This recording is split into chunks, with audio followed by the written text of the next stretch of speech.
This is the Mountainside Podcast. Joining us back in studio is Josh Fremd.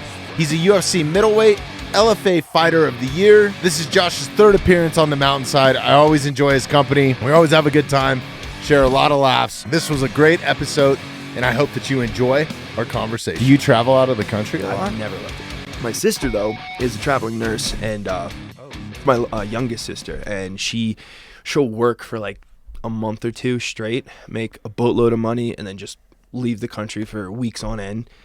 She's just getting back from, I said, Bolivia, and before that she was in a couple different countries, and she's just awesome. She travels all the time, and she gets on my case all the time. You need to go, you need to get your passport. All my friends are getting on my case, you need to get your passport. So I've set a day or two aside to go do that. Yeah, you got to do that for the UFC, right? I mean, yeah, they've never offered me a fight out of the country. I mean, they did once, but I'm glad that I didn't have my passport because I don't want to go to Abu Dhabi. There's nothing over there that excites me. You can get in trouble real quick over there too, man. And like the heat, I hear the heat over there is just unbearable. So yeah, it just doesn't excite me. But those days that I was supposed to get my passport, I didn't. I slept through my alarm. It was last week. I was like, I'm gonna do it this day. I was like, no. So I got to do it. It's been a while since I had to fuck with it, man. Like mine doesn't expire I think it expires in 2 years. But I don't really travel out of the country anymore, man. It's just not worth it to me. But I encourage you to do it, man. Because like as a young man, it was fucking badass, dude. Yeah. Like seeing the world kind of makes you realize maybe where you want to end up to. That's why I'm back here. Yeah, I mean, I don't imagine much places are better. But I'm sure there's a lot of different history and landscapes that you want to see. And people, I mean, I'm sure you meet great people. But yeah, I got to do it. And my little sister, she pushes me to do a ton of stuff. Like I used to never go to concerts by myself because I was always like, it'd be weird. And my sister, she's like, oh, you're a pussy, go do it and whatnot. And I've been to several concerts now by myself, and I kind of like it, you know. Like I'm going to a concert tonight with some friends, so that's cool. But like there's certain artists that I like that none of my friend groups like, so I'm starting to go by myself. And dude, I'm a solo rider, bro. It's fun. Like I went to the UFC fights the other night solo, right? Because I was coming back from Vegas. And I hit up my buddy that has a hookup. He does production work for the UFC. Shout out to Joey, man. Joey Orlando hooked me up, which was fucking super dope, man. Came through last minute. He's like, dude, there's no tickets left like that are good. Yeah. So he's like, I'll hook you up with some nosebleeds. But I quickly found, I mean, I knew so many people there. Yeah. I quickly found people to sit with that were like on that lower level. Did you have fun? To watch your fight? Yeah, I had a blast, man. Like it looked like that place was almost packed from the first fight. Like it was crazy. I'm so happy that it was in Denver, man. Yeah, I'm sorry it didn't go well for you guys. Yeah, I mean that's the way she goes. But Denver, I feel, has been itching for the UFC to come back, and it showed with the attendance and just the pop that I got a huge pop, and I'm not from here. Like Drew Dober took the roof off the place. Oh my God, what a fight! A fight! That guy's Holy a stud. Shit, dude. But yeah, I think Denver was itching for it, and they showed out. So hopefully, it doesn't take another 13 years to come back. You know? Yeah, Rose's fight was awesome. Rose's fight was awesome. Yeah, like that champion. She's champion. It was a great card, man. Yeah, there's a lot of great fights on there. And I think, there's so many fighters that are here in the city, right? Or in the mountain areas even. And it was shocking. So many fighters. So I think it was a good representation for Denver because there was so many people who weren't on the card that if they were on the card, there'd be standing room there. Like Raw Dog, if Brandon Royval got on that card, he would have sold out the place by himself. Like there's just a lot of guys. Why the fuck was he not? It's on just that I card? feel like it's just timing because where he's at, he's a championship level fighter. He's gonna fight for the belt again. He's just in a weird situation with the rankings and all that, and it just wouldn't have been timing. It's all. Are they gonna put him on the Sphere card? 306? That Is would it 306? That would be sick. I think he would do so. I think he's awesome. I think he'd kill that. But I don't know yet. I'm gonna be honest with you. I haven't been back to the gym since my fight yet. So I've been there once to just hang out a bit, but like I haven't really talked to a lot of people yet. So I hope they do that. That'd be great for him. That'd be badass, man. Is Cody doing all right? Like Cody's doing all right. Yeah. Cody's doing well. I've shot him a couple texts, but seemed all right. That's just a bummer of how that happened, and it's been a crazy couple weeks. Like since that, the Trump assassination thing was like that day. Do you want to hear a funny story? Yeah. And it has nothing to do with the reason I lost or anything, so just empty that. But the last... I'm sorry, I should say assassination attempt. Yes. Attempt. The very last thing I heard before I walked out, someone screamed in the back, like in the locker room, "Oh my God, Trump almost got assassinated." And then boom. And I was like, "Wait, what?" And I had to you had to walk into the... I just that wasn't, all right, that's fake. That's not real. And then in your home state, too. I went to college in Slippery Rock. And I started boxing in Butler. Slippery Rock is in Butler County. I've been to that fairground. I literally went to the fair at that fairgrounds. I've started boxing in Butler. My jiu-jitsu coach is in Butler. So, I'm very ingrained in Butler County. So, when I heard that's where it was, I was like, oh, my God. That's hit so close to home. And that's crazy, man. I don't want to live through too many more historical things. That's crazy. Yeah, we've lived through a lot. Man. A lot. I mean, but I think it's just in history, you go back and think about it, imagine living through the Great Depression and World War I, right? It's happening at the same time. Yeah. And then World War II, the industrial, just when you think that, you have all your shit together, here comes this dude that pops up in fucking Germany that starts a genocide. I mean, we're living in World War III right now. I don't know if you feel that, but, I don't know, the way I've been just looking at everything, we're living in a proxy world. A proxy war, I'm sorry. The U.S. and Russia and all these other big entities are using smaller countries and fighting wars through them. Just so it's not USA versus Russia. It's Ukraine versus another person, because we're sending the stuff in there. We're giving them the resources. Wild, so it's basically we're in a war with remote control cars. Well, and we're almost in a war with ourselves, because half the country doesn't want that to happen. Half the country's flying Ukrainian flags in their yards. Yeah. It's just weird, man. I would say that near miss to Trump, I felt was more unifying than anything. Oh, yeah. Because I think, there's the extreme left and the extreme right, but most people, I'm serious, most people are in the middle. You only hear about left and right. You only hear about the worst, but...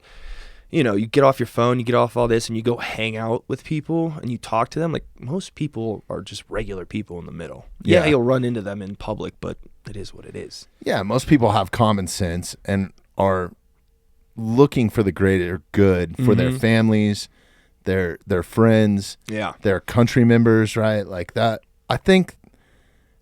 I think that was more unifying, but holy shit, what a close call, man. Dude, if it would have happened... A matter of inches. If it would have happened, could you imagine what the country would be like right now? I think there would be there'd be riots everywhere. It'd be unreal. Yeah, and we are so lucky, man. How does he I lose have now? faith, but God, that made me think holy shit, how does he lose now, though? Well, especially you heard the news yesterday, right? Biden's out.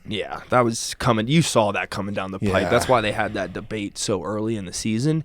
And shocking, it's Kamala. Shocking. Well, I think that one of the reasons I thought Michelle Obama would be.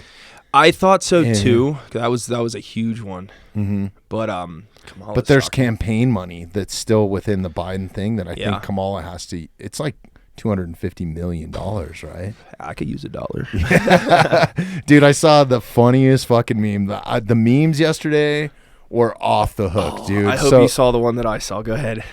So this was Biden's cell phone, a screenshot of his cell phone, right? Obviously it wasn't his cell phone, but it was what was it? It was 36 missed calls from Zelensky. Oh, yeah, right? Yeah. And then the next one down was a text message from Zelensky. Do I still get that money? Yeah, you still got my money, right? And then it just goes on and on. I can't remember exactly what it said, but it's fucking hilarious, dude. Do you ever? But it's not at the same time. It's fuck, man. Yeah, it's human survival. Yeah. You have to laugh at it, because if not, you're going to go crazy. 100%. Have you ever, have you seen the show The Boys? No. At all? The superhero? Okay. So you might not understand this, but some people probably would. But like they had a picture because the show itself is very political. It's about superheroes, but you can see it's really about politics and all that. But there's is it on Netflix? It's on Amazon Prime. Okay. And there's a meme out there where the superhero and the other girl the one chick is actually running for president, and the other one is like the best superhero. He's Superman, if you will, but he's very American. So it's like Trump versus Kamala, and they kind of put those pictures together. And I was like, damn, that's really good. That's a good one. That was a good one. Yeah, no, it's crazy times, man. It's just I don't know what to think, man. I don't know where we're headed. Like, time will tell, but this next few months are going to be rocky. It's going to get crazy. I can't wait. And my problem is I listen to Alex Jones a little bit. Yeah. Like, have you listened to any of his shit? I listen to everything. Like, I'm a very big podcast, news, all that. Like, I love music. I love listening to things, but like when I go on my runs or if I'm just chilling on a drive, like I'll listen to it. And yeah, he has some crazy stuff and it gets you thinking. Dude, he's such a wild card too, man, because he's been right on so much shit, and I don't agree with him on everything or his take on it. Yeah. But I watched him on Tim Dillon's podcast the other day, and he's like slamming a bottle of vodka, smoking cigarettes. He's like, "It's over. It's over, dude." Like, I'm like, this does not make me feel good, man. No. Like that and shit is scary. It's hard to take everything in. You have to take everything in with a grain of salt, of course, because he's also been proven to go through court where his show is entertainment. So though there's a lot of truth to it, he has to put it off as entertainment to not get complete. That's exactly what we're doing here, folks. Yeah, this is all entertainment. We're not trying to scare you. No, it's crazy, man. And I'll tell you what, it's crazy. So I did an episode with Vince a couple weeks ago, right? Oh, I love that guy. And we dove all over the place in conversation, and YouTube just shut us down, dude. We talked about, I'm not even going to name all the stuff because it'll just kill this one. Yep. Yeah. But yeah, go and listen to that one if you get a chance, because it didn't get the love that it was supposed to, you know, especially. But what a fucking great guy. He is. I love Vince. I'd love to hear his outtake on what's going on right now. I love his viewpoint. Yeah. I mean, again, I don't agree with every single thing someone says. You shouldn't, or you'd be crazy. But I love his viewpoints. I understand and agree with a lot of them. And he's just very blunt about it. So it's funny to talk to him. Yeah, man. He's a wild card. He's a one of a kind. That's for damn sure. Yeah, so Butler, Pennsylvania, right? So is it just like small agricultural town? Do they know, was the shooter from Butler? Or I don't know. I don't want to say yes or not, but there was a bunch of videos. I don't know. I just don't see that kid shooting. I don't know. It's like there's too many weird. It's just fucking weird, man. It's weird. Like, it doesn't add up. Like, I've done a ton of presidential gigs. I've been to the White House. I've been on Andrews Air Force Base, you know, doing production work. And then I also did like Obama's inaugural ball. I did the Democratic National Convention. Jeremy's worked. My normal guy that's behind the desk here has worked on a ton of like the RNC conventions and stuff like that, like on the production side. Oh, he's from Bethel Park. That's in Pittsburgh. That's not too far from Butler. Like, Butler's only 20 minutes away from Pittsburgh. Bethel Park's in like the suburbs of it. He bought the rifle 11 years ago. Damn. That's impossible. If he's 20 years old, he couldn't. That doesn't make any sense. Yeah, that doesn't make any sense at all. The math ain't mathing. Yeah. What? That's hilarious. But I don't know. Again, as a 20-year-old who has blue hair, I just don't see him making the climb and making that shot. Yeah, and from 150 yards away, so kind of what I was getting at with that production thing, like the level of security is so fucking high, man. Yeah. It's unbelievable. Like the professionalism behind the Secret Service. And it's been a few years, right, since I've been involved with it. But, like, I've done Super Bowl halftimes, same sort of level of security, if not more than there was, like, at the White House or anything like that. Like, I could see that. Dude, there's, like, undercover operators, like, at the Super Bowl. Yeah. All over the place. There's snipers in the roof. That's a huge thing for people to, like, there's a huge opportunity there. Oh, yeah. People. They shut down the airspace around whatever stadium it's happening in. Like, it's the only time where like going in when we were in San Clemente for Super Bowl 50, which was fucking dope because the Broncos won. But yeah, when we were there, we used to have to drive past a Humvee that had a fully mounted like 50 cal and a guy manning it. I don't know if there were bullets in it or not, but just seeing that is intimidating enough. And when you're driving a golf cart, you're like, fuck, dude. Man. 10 and 2. Don't fuck up. Don't look weird. Yep. Like, make sure you have your laminate. Because I'm always a guy to, like, kind of hide my laminate. Yeah. Unless I'm at the gig. Like, I just don't like being asked stupid questions. Yep. But at the Super Bowl, bro, that thing was like, might as well glued it to my chin. You know what I mean? I'm allowed to be there. Like, no, 100%. And then on the field, too. And then if you know, like, because we do stuff in the roofs, like the Superdome and stuff like that, and there's snipers up there, like, all over the place. I'm like, go around, introduce myself to every single one of them. Like, hey, I'm supposed to be on the field. Remember this face? You know, like, because you never know. Like, think about the stress of that as a job. Like, that's your job. Like, even in this situation, like, and then you have to get permission from a radio call. You can't make rash decisions on your own. You have to get, you know, basically like a hierarchy that gives you permission to shoot somebody. Yeah. So, yeah, you can't just go rogue on that. Yeah. Man. I don't know. I have no knowledge about any of what, like, the stuff that you've obviously been through and all that. It just, as an outsider, just looks weird. That's all. It looks so strange. And that's what I was getting at. Like, I've never... I mean, the security is so tight to the point where they like X-ray, you know, a lot of the staging equipment to make sure that, because it's all built out of aluminum pipe and all this sort of stuff. So they X-ray these pieces because they're welded and capped shut to make sure there's no explosives in it. They have bomb dogs everywhere. You would think that they would secure whatever roofs are around there. Now, if somebody dropped the ball...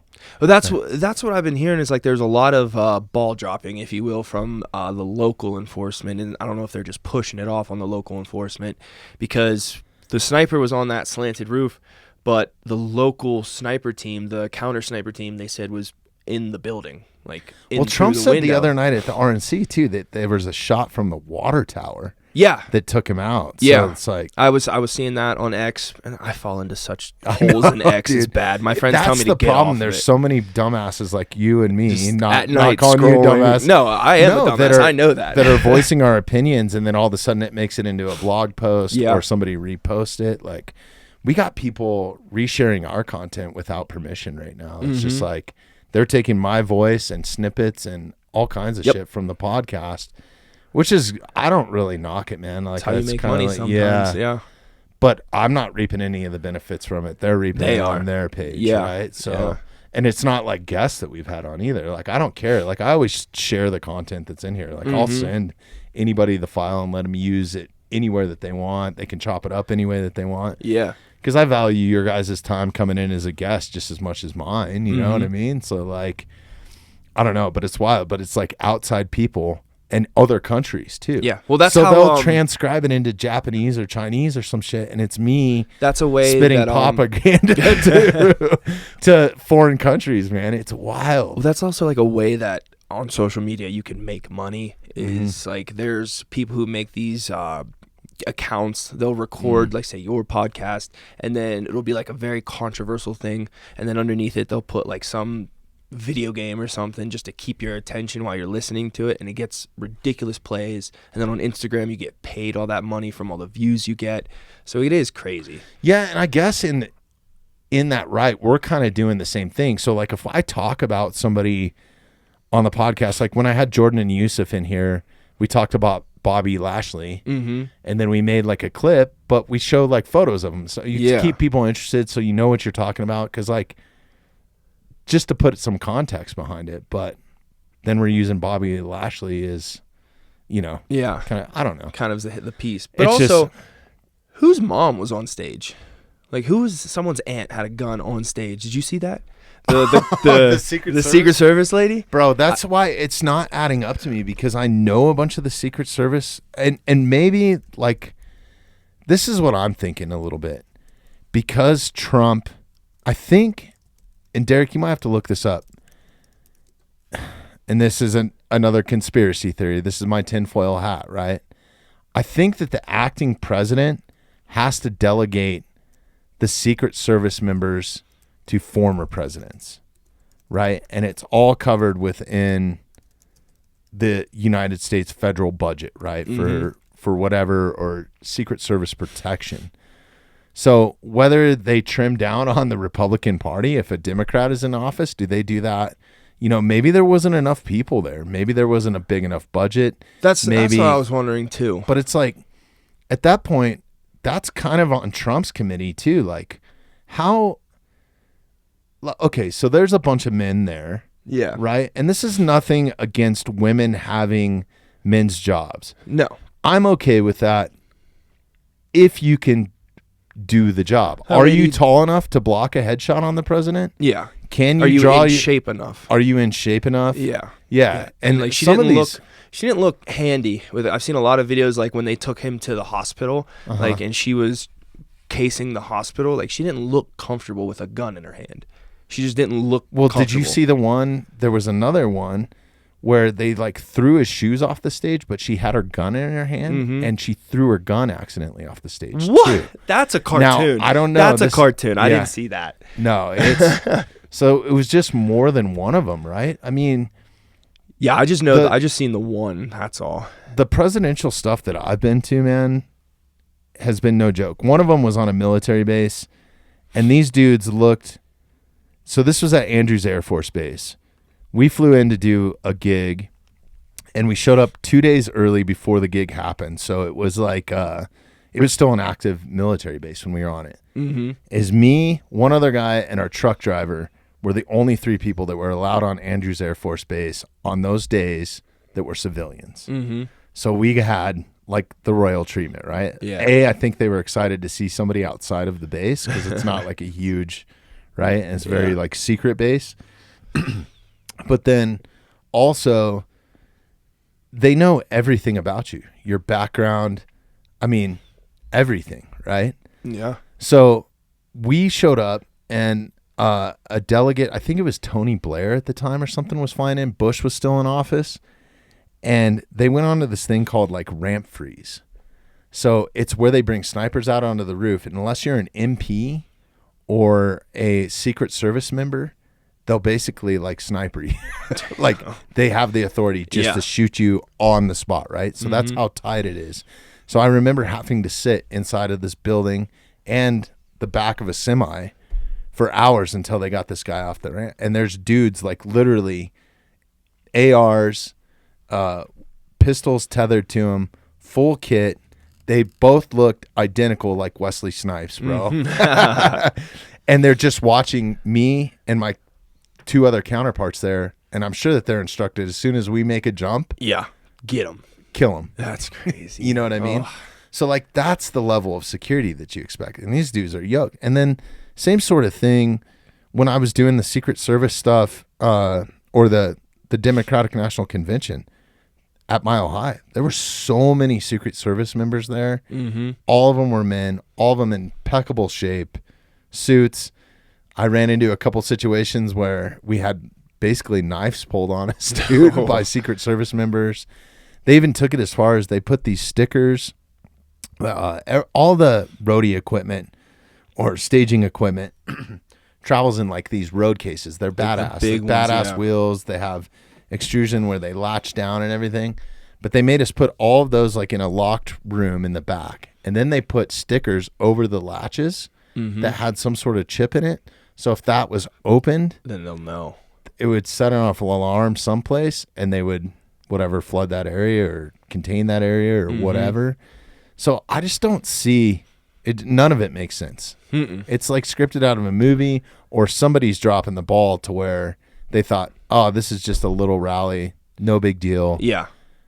It's in the middle of nowhere. It's literally all cornfields. It's all cornfields. So, which is kind of how the guy came in, right? Like he walked through the cornfields. I don't know. Yeah. I don't know. I didn't look that deep into how he like got there and everything, but yeah, it's just, man, we've lived through so much, and it's all crazy. Like I can, but I cannot anticipate what is going to happen.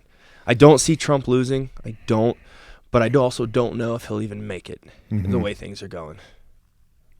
Yeah, I mean, I just hope that there's no more radicalization attacks that injure innocent people, right? Because let's be blunt. Is it 2 people that died? 2 people, yeah. So one of the persons passed in the hospital. There was 2 people in ICU. Can you see? Are they still in the hospital, and what's going on with them? How about the one guy that was in the crowd that was like a fire chief or something, jumped on his family to like shield? That's hero shit. That's hero shit. Yeah, that's all. He's the one that should be on the news and getting all the praise. Yeah. It's unbelievable, man. I mean, have you ever been in a close call where like shots fired or anything like that? Yeah, like, but not. Mine was more drug oriented. You know, when I was running around with the wrong people back in Pittsburgh, like I've had some close calls with like knives and like robbing houses of drugs and everything like that, but nothing ever like touched me, you know, like I can't say that, oh, it whizzed by my head. No, I was just like in a situation where things got frantic and I heard gunshots or someone pulled a knife on me, but I can't imagine it actually hitting me, you know? Well, I think that there's a shock factor that goes in, right? Yeah. Like nobody was like fleeing that area, which I thought was really strange too. Like, yeah. Everybody was just like kind of staying put, even the people behind Trump at that point. Yeah. Like maybe you couldn't go anywhere, but. And a lot of people dropped to the ground, like a lot of, and maybe it just shows you how dumb Butler is. Sorry, Butler, but it's not the most educated area. A lot of people were just like, head up. Like, I know. Let's look like meerkats. Like, what's going on? You know? So that's interesting. Yeah, no, but I think that there's a bit of shell shock. What's it saying here, Derek? 1 bystander dead. Okay, so it's just 1, but still, 1 is too many. Dude, that could have been so much worse. So much worse. Yeah, imagine if it was someone who actually knew how to use a gun. That's the scary part. Yeah. Well, I mean, he was close enough that he shot him in the head. Yeah, I mean, whether it's him or not, if it was 100% him or not. And the timing of him like turning his head at that exact I know. I mean, moment. Like, it's crazy how close it got. The butterfly effect, you know, if it would have happened, where would we be right now? Yeah. Like, it's crazy. I'm glad it didn't. Let's not even bring that up. Yeah, I'm glad it didn't. Because he could go down so many rabbit holes there, man. I'm glad he didn't. And it's not that I'm glad he didn't because of, I lean this way, this, whatever. It's just that's another human life. And to hear, I mean, I was in a bar over the weekend where people were talking about it, and there's people saying, I wish he got shot. And I'm just like, really? Are you stupid? That's like me saying, I wish you got shot. I don't know you. I don't know your life. I don't know your past. I don't know what you represent. Wish that on anybody. You shouldn't wish death on anyone. Like, not even Hitler. Like, some people might not think that way, but like, you shouldn't wish death upon anyone. That's crazy. That's crazy. And for you to be uneducated and not really know what's going on, you're just letting your emotions run your decisions. Well, there's a ton of media outlets too that weren't calling it like an assassination attempt. They were like just basically blanketing it like attack on whatever Trump crowd or like, you know what I mean? Like those headlines. That means something, man. Like, that means a lot. Especially it was an to assassination young attempt. It was. Whether you like Trump or not, and it doesn't matter whoever you vote for. I mean, it should not be condoned, man. No. Yeah. No. And I would say 80% of people, if not more, probably 90% of people would agree on that. Whether you vote Democrat or Republican, man. Like, it does not. It shouldn't matter. Okay, so now life's a life. So like switching from assassination attempt, because like I said, I think of everything on like both sides. Do you think it was like a WWE fake? See, I don't know. That was kind of the first thing that came up when I found out like this guy's 150 yards away. Yeah. Right. And I'm talking like the perimeters that they set up at the stuff that I've dealt with at the White House, what you have to go through, the barriers, like it just does not make sense. Like, it's so amateur. It sounds like the Butler police were handling, and this is no offense to any law enforcement in Butler, none whatsoever, but there are levels to it. There are levels to it, man, and especially when it comes to high-profile security, and I know a lot of people that work in this space in high-profile security too, just because I've dealt with it, even on the artist side. Like, my whole career has been in high-profile, some artist, celebrity, president, athlete is coming in. You know how stringent the UFC and they're strict. Like security is, it's ridiculous, right? Yeah. So like, how does this get this amateur to not only amateur in the level, like if you start putting all the pieces together, when you start looking at the perimeter, the amount of buildings that were around there, it's not like he was standing in Manhattan where you have, 700 buildings. Yeah. In so many windows in that to vicinity, hide in. right? So many windows to hide in. There's only so many places there that you could really set up a sniper. Why isn't there not somebody on that roof? But more importantly, with all the technology that we have nowadays and how cheap drones are, so much even technology. if it's an amateur drone, you would think you would be running some sort of Overwatch security just by that, right? Yeah. So like even police departments, like the sheriff's department up here has drones that they can launch to go look at whatever, right? Like the fire department does for wildland fires. Like you would think that some of those would be being utilized. And how at 150 yards, see if you can pull up the map too, Derek. Let's count how many buildings are in there. There's probably only maybe 10 buildings in that whole entire. I'd say less, maybe. Yeah, I'd say less because they were at the. Well, you've physically been there. Yeah, I mean, it's not like it's a fairground, right? So you would think that would be one of the easier things to contain, even more than the president going down the highway in Atlanta, or here in Colorado, right? They have to shut down freeways and on ramps. It's like, it's just so amateur that it's almost like local law enforcement was, like organized or something. I think that they might have done a better job than the Secret Service. 1, 2, 3, 4. That's kind of what I'm getting at. And the water tower, if you consider that a building, it's 5. It's not well within the perimeter, like 150 yards with a rifle. Dude, I was shooting 200 yards with my bow the other day at American Bowman. That's crazy. Like, and I was putting arrows into a 3D target. It was a bison, right? But at 200 yards, at 100 and I could probably make that shot with my bow. And not that I would ever try that, but like I could probably make that shot with a bow and arrow. You heard it here first, guys. How is that? Yeah. How is that not? I mean, within 150 yards, how in the hell? But then again, is that not secure? How's it not secure? And then just not making the shot. Obviously, he's an amateur and whatnot. But man, I thought like, I don't think it was a fake. I don't know. But like, I always thought like, wait, what if he fell down and then just like had a razor blade and like cut his ear open and like, because I haven't seen any footage. Like WWE. That's why I thought it was like WWE, because like. I haven't seen anything where they shows the video of the bullet going through his ear or anything like that. So, well, there is one photographer, and Derek, maybe you can pull this up too. He captured the bullet going by, like the bullet is in the frame. Yeah. Like his camera was set at a high enough rate Pixel of speed. Rate? Yeah. Okay. See if you can bullet and. Yeah, there was one photographer that had, and maybe this was a deep fake too. That's another thing. Like we're in the world of so much technology. Dude, I don't know what's real. Sometimes it's hard to tell which is AI and what's not. And people are so good at doctoring stuff. There it is. Yeah, see, that's like people who take pictures of Bigfoot or UFOs and like that's real. Like I don't know if that's real. Yeah. I think it was real. I think it was a real attempt. I think that they definitely got too relaxed, and that could be a thing and too. I don't think. I mean, it's Butler the County. way that Trump reacted to. Holy shit, dude! He got up like a champ, and like screaming fight, and just his awareness, like he was down before the Secret Service was even on him. Got to him. Yeah, dude. Have you ever seen the Reagan assassination attempt video? Like the one where his head got blown off, or like what do you mean? No, Ronald Reagan. Oh, Ronald Reagan.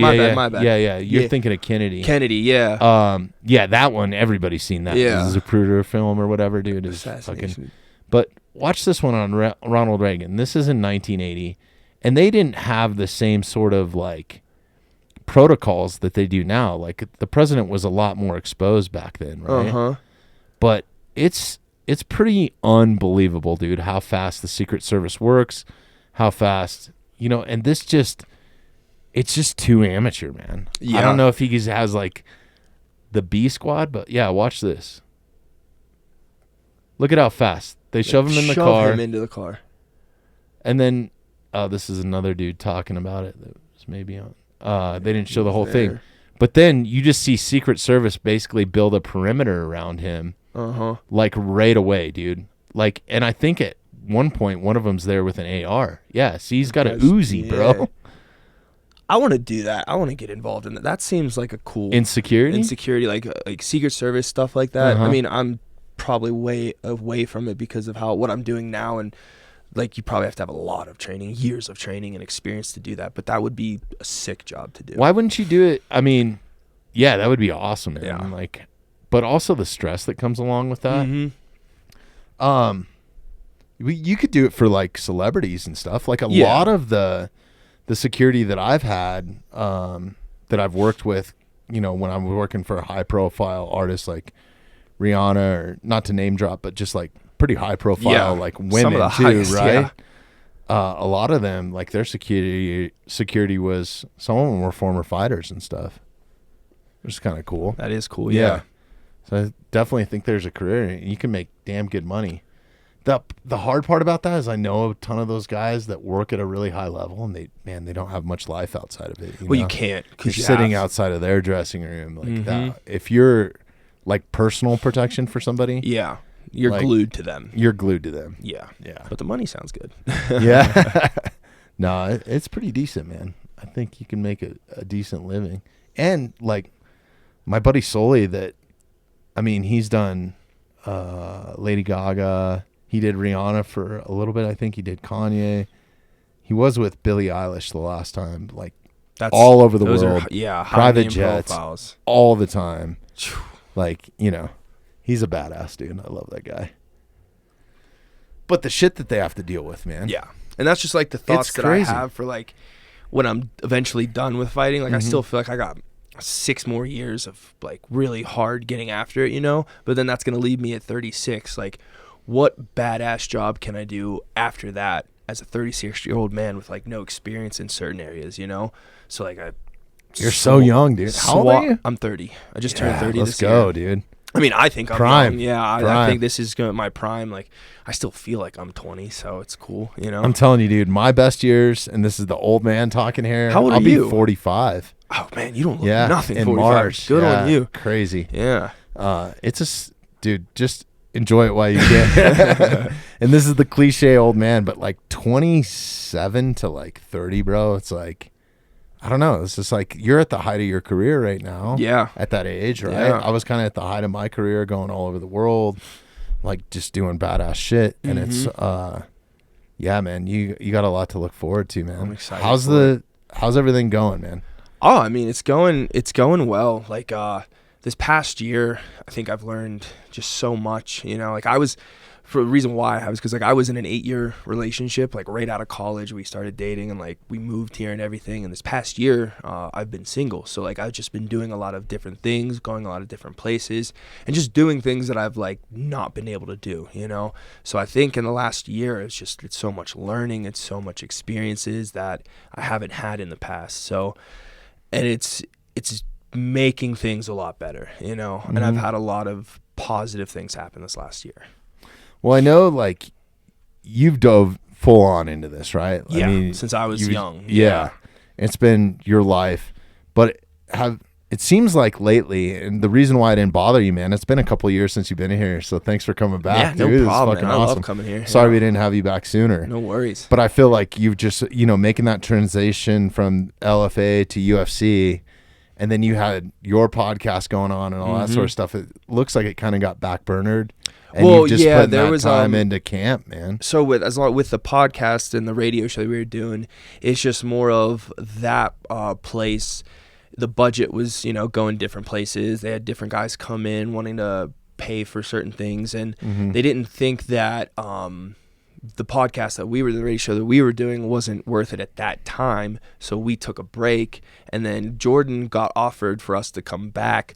But the time that they wanted to put the slot, I'm unavailable. Well, maybe it's better for you, man. Because you can concentrate on the fight game.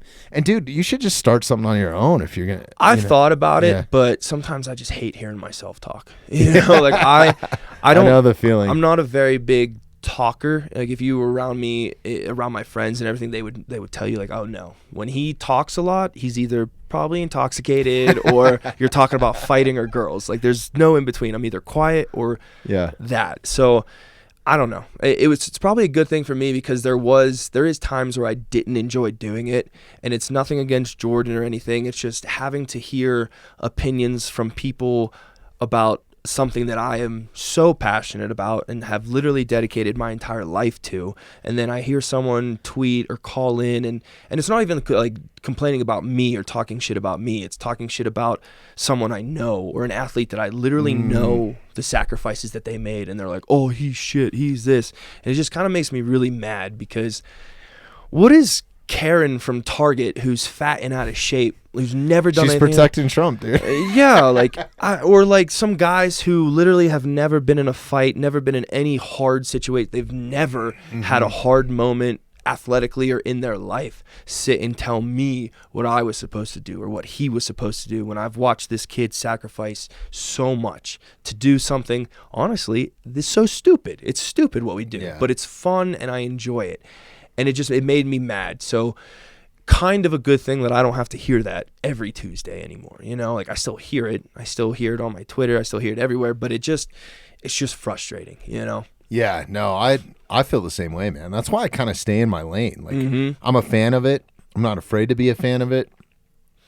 I support my homies, you know what I mean? And like I stick behind them, but I don't know. I don't really commentate on it. Like even like my close friends or people I go and hang out and watch football with, you know, or baseball. I'm huge into baseball, like or mostly football because of like the people who talk. They get drunk and they complain, oh, he didn't do this. Like then they call him a bum and like, oh, he should get cut or he should do this. And it's some fat guy who didn't even make it past junior high varsity, like never made varsity. He's telling freaking Patrick Mahomes what he should have done. Like, shut up, dude. Just enjoy what you're watching and don't complain. And I think a lot of it is because of gambling. Like the allowance of people to lose their money on football, baseball, or anything totally like that. They're so invested. And we've talked about this, Jordan and I, a couple months ago. Like, if we couldn't get on DraftKings, deposit our entire paycheck, and then just lose money, people wouldn't care. People wouldn't pay attention. So for them, because the people who don't like sports put money into it, which makes them watch the sports, and then if they lose and they can't pay their bills, then, oh, you're shit, you're this, quit, get fired. Like, it makes a whole different dynamic to it. It is a whole different dynamic. I honestly don't bet on sports ever, man, just because, frankly, I don't know how, and I don't like losing money. Yeah. Right? And the UFC is wild to bet on, man. Like anything can happen, bro. Yeah, anything. I haven't been able to gamble since I got to the UFC because they cut my stuff. I'm not allowed to do it. But before that, I put little parlays on some football, but like nothing crazy, you know. It's just fun. You can't even bet on football, then? I can't bet on anything. And from what I've heard, eventually, like down the road when I'm not in the UFC and I'm probably done fighting, they're still not going to allow me back on the apps. Like I know guys now who aren't in the UFC anymore and they don't compete anymore, but at one point they were considered a professional athlete and they don't run rechecks. They just run, oh, you're here, you can't do it anymore. That's crazy. So that's kind of stupid. Well, it's stupid on the level that you can't bet on a baseball game that you have no influence on. Like I totally get, you know, betting on UFC fights or MMA fights or guys out of your gym, but there should be a couple exceptions to that. You should be able to bet on yourself. I think you should only be able to bet if you win, for sure. Because I know, backstory, my first fight in the UFC, like before they cut all my stuff, I was just sitting in my hotel room and I was looking at the odds and I was like, oh, cool. Because I was, last minute, it was a week for that fight. I got notified and I went in, I made weight and whatnot. And I was like, okay, I'm a huge underdog. I'm going to throw $20 on this. I'm going to win this. You know, and then a week later, like I was in fear of getting cut from the UFC after that because my manager called me like, "Did you bet on yourself for the fight?" I was like, "Yeah, dude, for myself to win. Like I didn't bet myself to lose." Yeah. And he was like, "Dude, you can't do that." Hell if I know. Like I know legally you can't do that. I saw Pete Rose go through. You can't do that. Right. But, you know, like I was thinking I was gonna win, so I put money on myself to win. So that should be all right. Like I understand that, you know. But that's crazy. Yeah, but no, that's wild. You can't bet on football, baseball, and I used cricket. I used to love late night throwing like $1 or $2 on Russian ping pong because it was on late at night. I'd get home from the bars and I'd watch it on DraftKings like $1. Okay, this guy's coming back. It was just fun. Could you watch it? At they had live stream. I had like a little live stream on my laptop. You can bet on anything. You can bet on anything. Is Russian ping pong badass? Hilarious! Oh, it's so intense. Dude, the Russian MMA that they got going on now, crazy. Like the phone booth, 3 versus 3, men versus women. It's crazy. It's unreal. Too much, dude. Hey, you got to find your niche, you know? Yeah. And as long as they're making money, hey, have it. Yeah, absolutely. Yeah, I would watch, it's like 5-on-5. Yeah. Like so like Factory X versus fucking. That would be awesome. That would be insane. That would be insane. I mean, right now. It'd be like a superhero fucking. I do think it's funny because I think just as much of a team thing, like Cody and I are trying to get a little Factory X flag football team going. Oh, really? Because I play, shout out Volo. There's this rec league down in Denver that it's kind of like a beer league. It's a co-ed league where I've played kickball, dodgeball. Shout out, I'm a multiple time champion at dodgeball. No brag. Also, I'm 0-3 at Ball Arena right now because I made it to the championships in my kickball teams 2 years running, and we play the championships at Ball Arena. No shit. Lost the last 2 years, and then I lost this fight. So I love Ball Arena. Ball Arena doesn't love me. But yeah, and like we're trying to get a little team going just because we have so many athletes. Like DJ played D1 football. Austin played D1 football. I know. I was going to say you've got to have DJ as your quarterback. DJ's the quarterback. Like I was a receiver at a D1 school. Austin was a running back at a D1 school. Like Cody's just a freak athlete. He could have went and played football, but he was a wrestler. Yeah. And there's this kid at our gym, Lorenzo, who just, I don't know what his background is, but he's put Yusuf on there just to talk shit to the other team. Oh my God, Yusuf would be so amazing. Just you could teach him how to be a safety or something. Oh yeah, I think he'd do well. Yeah. He's an athlete. I think anyone in our gym, like they're all athletes. So I think that would be fun. If we can get like, you know. Do you guys have any heavyweights in the gym? No, not really. No, we don't like having heavyweights at the gym because we've had them in the past. Yeah, it's just especially like too big, crazy. It's not that they're too big, they're too crazy. It's just the ones that we've had, they're just too lazy. Mm-hmm. You know, I mean, now I kind of wish we had one so they can go with Rob and I don't have to go with Rob Wilkinson because that guy's a freaking animal. Yeah. But it's just the heavyweights that I've witnessed. I've only been here for 5 years, but I've witnessed that's been through there. They're just lazy sometimes, and they're heavyweights. They should be allowed to do that. It's just not the culture, I guess, that we're putting on at Factory X. Yeah. No, that would be dope though. I'd come down and watch your guys' flag football team. You know? Let's go. If we can talk some shit and get Elevation. You know, get some of those guys. Gyms. Make yourself a team. I bet you the UFC would shut it down. They'd be like, "There's 30 guys on our roster versing each other right now in flag football." Just playing football. It's flag football, and obviously we're all alpha male, so we'll probably get a little crazy. But I feel like we're or even just a 7-on-7. Just a 7-on-7. Well, it's 5-on-5 flag football, so it's not like it's not a crazy thing, you know. So I don't know. I hope we get it. It'll be fun. Yeah, Elevation. What's up? Yeah, it'd be cool. That's dope. Yeah, let me know. I'll come down and watch. I've been watching a lot of football lately. My son's playing like awesome. 7-on-7. It's been so much fun, man. What position does he play? Right now, he's running back and middle linebacker and the kicker. And there we go. I was a kicker too. A little bit of receiver here and there. Awesome. So, how old is he? He's 11. 11. Okay. And is he gonna? Do you have plans for him like to play real football soon? He's playing it right now. Dude. Like his coaches are freaking, man. They are badass, dude. They're former college coaches. So it was a crazy story. I've told this story a couple times on the podcast, so I'll do the short version of it. A friend of his was playing on the team, and his father was like, "Hey, yo, you should bring him down to try out." It was kind of an elite football team. Go down there, hundreds of kids. Somehow, I brought him down just for the experience, to be around other competitive kids. He works in the off season. He goes to Landau and just, he's putting in work, dude. Yeah. Like he wants to be really good at it, right? So that's why we pursued it. So we go down there and I'm just thinking he's not going to make the team. He makes the team. So yeah. Hell yeah. It's awesome, man. Some of his linemen are as big as I am almost, man. They're like, dude, there's a kid on this team that's like 6 foot, 220, 11 years old. and is athletic. Yeah. Like, it's not like he's not just a big guy. He's not athletic. A bowling ball, dude. Like, he's a big kid, dude. The kid's got a mustache. He's 11 years old, man. Like, I think and that's there's no joke. That's the food, baby. It is. He's born and raised in Texas. Born and raised in Texas. Yeah, that has a huge thing to do with that. And that's how I've like even thought of just MMA. Like I said, I got 6 years. I feel like I got a good 6 years left to pursue it. But man, it's part of me I can't wait till I get out, because seeing the people, the kids, mostly like the further generation down the road, like they're huge and they're specializing now. Like for football, like I used to play football. I'm looking at the kids coming up through high school now. They're massive. Oh, it's unbelievable. They're massive.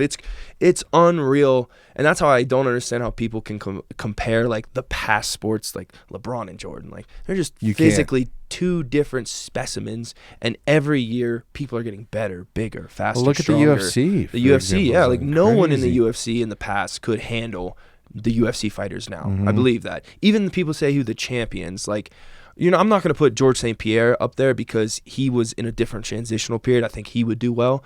But there's a lot of UFC fighters in the past that like, oh, I'd kick your ass now. Like, no. Good luck. Like, yeah. I'm not the greatest MMA fighter. I'm a mediocre UFC bottom level guy. And I feel like I would run through a lot of those guys in the past. It's just the level of training now that I have compared to what they had back in the day. It's just different.